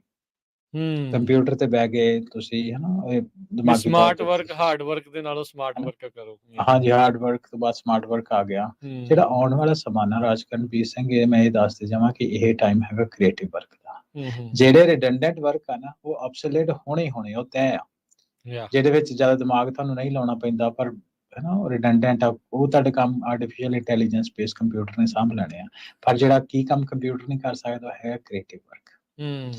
ਸੋ ਇਹ ਆ ਵੀ ਤੁਸੀਂ ਸਵੇਰੇ ਉੱਠ ਕੇ ਆਪਣੇ, ਤਾਂ ਹੀ ਉੱਥੇ AI ਵਾਲੇ ਦਾ ਜ਼ੋਰ ਲੱਗਾ ਨਾ, ਵੀ ਅਸੀਂ ਬੰਦਿਆਂ ਵਾਂਗੂ ਸੋਚਣਾ ਸ਼ੁਰੂ ਕਰੀਏ, ਹਾਂਜੀ, ਇਨਸਾਨਾਂ ਵਾਂਗੂ। ਪਰ ਉਹ ਅਜੇ ਦੂਰ ਆ, ਕਿਉਂਕਿ ਜਿਹੜੀ ਕ੍ਰੀਏਟੀਵਿਟੀ ਪ੍ਰਮਾਤਮਾ ਨੇ ਦਿਮਾਗ ਦੇ ਵਿੱਚ ਪਾਈ ਆ, ਉਹਦਾ ਟੈਸਟ ਕੇਸ ਐਗਜ਼ਿਸਟ ਨਹੀਂ ਕਰਦਾ, ਕਿਉਂਕਿ ਨਵੀਂ ਚੀਜ਼ ਆ। ਹਾਂ, ਜੇ ਕਿਸੇ ਹੋਰ, ਜਿਹੜੇ ਮੈਂ ਪਹਿਲਾਂ ਗੱਲ ਕੀਤੀ, ਰਿਡੰਡੈਂਟ ਵਰਕ ਜਿਹੜਾ ਆਲਰੇਡੀ ਹੋ ਚੁੱਕਾ, ਜਿਹੜਾ ਆਲਰੇਡੀ ਅਵੇਲੇਬਲ ਆ ਮਾਰਕੀਟ ਦੇ ਵਿੱਚ, ਪਰ ਲਗਾਤਾਰ ਨੂੰ ਰਿਪੀਟ ਹੀ ਕਰ ਰਹੇ, ਜਿੱਦਾਂ ਅਸੈਂਬਲੀ ਲਾਈਨਸ ਦੀ ਅਸੀਂ ਗੱਲ ਕੀਤੀ ਆ। ਨਹੀਂ, ਤਾਂ ਕੈਮਿਸਟਰੀ ਰੋਬੋਟਸ ਨੇ ਹਾਂ, ਸੌਰੀ ਵਿੱਚ ਕੱਟ ਰਿਹਾ, ਈਵਨ ਡਾਇਗਨੋਸ ਜਿਹੜੇ ਕਰਦੇ ਆ ਆਪਾਂ, ਹਾਂਜੀ, ਡਾਕਟਰਾਂ ਵਾਲਾ, ਉਹ ਵੀ AI ਸਾਂਭ ਰਹੀ ਹੈ ਕੰਮ। ਸਾਂਭ ਰਹੀ, ਬਿਲਕੁਲ। ਤੁਸੀਂ ਦੇਖੋ ਵੀ ਆਪਾਂ ਡਾਕਟਰ ਨੂੰ ਰੱਬ ਦਾ ਦੂਜਾ ਰੂਪ ਮੰਨਦੇ ਆ, ਰਾਈਟ, ਵੀ ਉਹ ਕਰਦਾ ਜੀ, ਪਛਾਣ ਬਚਾ ਲੈਂਦਾ, ਪਰ ਉਹਦੇ ਡਾਇਗਨੋਸ ਕਰਨ ਦੀ ਜਿਹੜੀ ਪਰਸੈਂਟੇਜ ਉਹ ਬੰਦੇ ਦੇ ਨਾਲੋਂ ਵੱਧ, ਬੰਦੇ ਨਾਲੋਂ ਵੱਧ ਆ, ਕਿਉਂਕਿ ਉਹ ਟੈਸਟ ਕੇਸ ਉਹਦੇ ਕੋਲ ਨੇ। That is ਰਿਡੰਡੈਂਟ work. ਸੁਣਨ ਨੂੰ ਹੋਰ ਤਰ੍ਹਾਂ ਲੱਗਦਾ, ਮੇ ਵੀ ਕਈ ਜਿਹੜੇ ਡਾਕਟਰ ਸੁਣ ਰਹੇ ਹੁਣ, ਉਹ ਆਪਾਂ ਨੂੰ ਕਹਿਣਗੇ ਜੇ ਤੁਸੀਂ ਐਵੇਂ ਮਾਰੀ ਜਾਂਦੇ, but data speaks for itself. Data speaks for itself. ਅਸੀਂ, ਸਾਡੇ ਕੋਲ ਇੱਕ ਰੀਅਲ ਕੇਸ ਵੀ ਆ ਕਿ ਸਾਡੇ ਇੱਕ ਮਿੱਤਰ ਆ, ਉਹਨਾਂ ਨੇ ਸਟਾਰਟਅਪਸ ਆ ਉਹਨਾਂ ਦੀਆਂ 2 ਮੈਡੀਕਲ ਫੀਲਡ ਦੀਆਂ। ਉਹਨਾਂ ਨੇ ਮੈਨੂੰ ਆਪਣੀ ਇਹ ਗੱਲ ਦੱਸੀ ਆ ਕਿ ਭਾਵੇਂ ਕਿ ਭਾਈ ਮੈਂ ਡਾਕਟਰ ਆ, ਮੇਰੀ ਸਟਾਰਟਅਪ ਆ ਡਾਕਟਰ ਨੂੰ ਲੈ ਕੇ, ਆਪਣੇ ਮੈਡੀਕਲ ਫੀਲਡ ਨੂੰ ਲੈ ਕੇ ਮਕਸਦ ਨਾ, ਪਰ ਮੈਂ ਤੁਹਾਨੂੰ ਇਹ ਦੱਸ ਦੇਵਾਂ ਕਿ ਜਿਹੜੀ ਸਾਡਾ ਡਾਇਗਨੋਸਿਸ ਆ, ਤੇ ਜਿਹੜੇ artificial base intelligence base diagnosis ਆ, ਉਹ ਸਾਡੇ ਡਾਕਟਰ ਨਾਲੋਂ ਬੈਟਰ। ਸੋ ਇਸੇ ਦੇ ਉੱਤੇ ਛੱਡ ਕੇ ਚਲੋ ਆਪਾਂ ਜਾਂਦੇ ਆ। ਧਿਆਨ ਰੱਖੋ, ਟੈਕਨੋਲੋਜੀ ਤੇਜ਼ੀ ਦੇ ਨਾਲ ਵੱਧ ਰਹੀ ਆ, ਜ਼ਿੰਦਗੀ ਦੇ ਹਰ ਇੱਕ ਖੇਤਰ ਦੇ ਵਿੱਚ ਉਹ ਅੱਗੇ ਨੂੰ ਵੱਧ ਰਹੀ ਆ। ਆਪਾਂ ਵੀ ਨਾਲ ਤੁਰੀਏ ਇਹਦੇ ਅੱਗੇ, ਸਮੇਂ ਦੇ ਹਾਣੀ ਬਣ ਕੇ ਜਿਹੜਾ ਆਪਾਂ ਨੂੰ ਅੱਗੇ ਵਧਣ ਦੀ ਲੋੜ ਆ। ਗੱਲਬਾਤ ਨੂੰ ਇੱਥੇ ਸਮਾਪਤ ਕਰਦੇ ਹਾਂ, ਮਿਲਦੇ ਹਾਂ ਅਗਲੀ ਵਾਰ ਇੱਕ ਹੋਰ ਨਵੇਂ ਟੌਪਿਕ ਦੇ ਨਾਲ, ਨਵੀਂ ਗੱਲਬਾਤ ਲੈ ਕੇ ਹਾਜ਼ਰ ਹੋਵਾਂਗੇ। ਸਾਡੇ ਦੋਨਾਂ ਵੱਲੋਂ ਤੁਹਾਨੂੰ ਸਾਰਿਆਂ ਨੂੰ ਪਿਆਰ ਸਤਿਕਾਰ ਸਰ ਨਿੱਘੀ ਜਿਹੀ ਸਤਿ ਸ੍ਰੀ ਅਕਾਲ। ਜਿਉਂਦੇ ਵਾਸਤੇ ਰਹੋ, ਹੱਸਦੇ ਖੇਡਦੇ ਰਹੋ, ਸੁਣਦੇ ਰਹੋ, ਦੇਖਦੇ ਰਹੋ ਪੰਜਾਬੀ ਰੇਡੀਓ USA।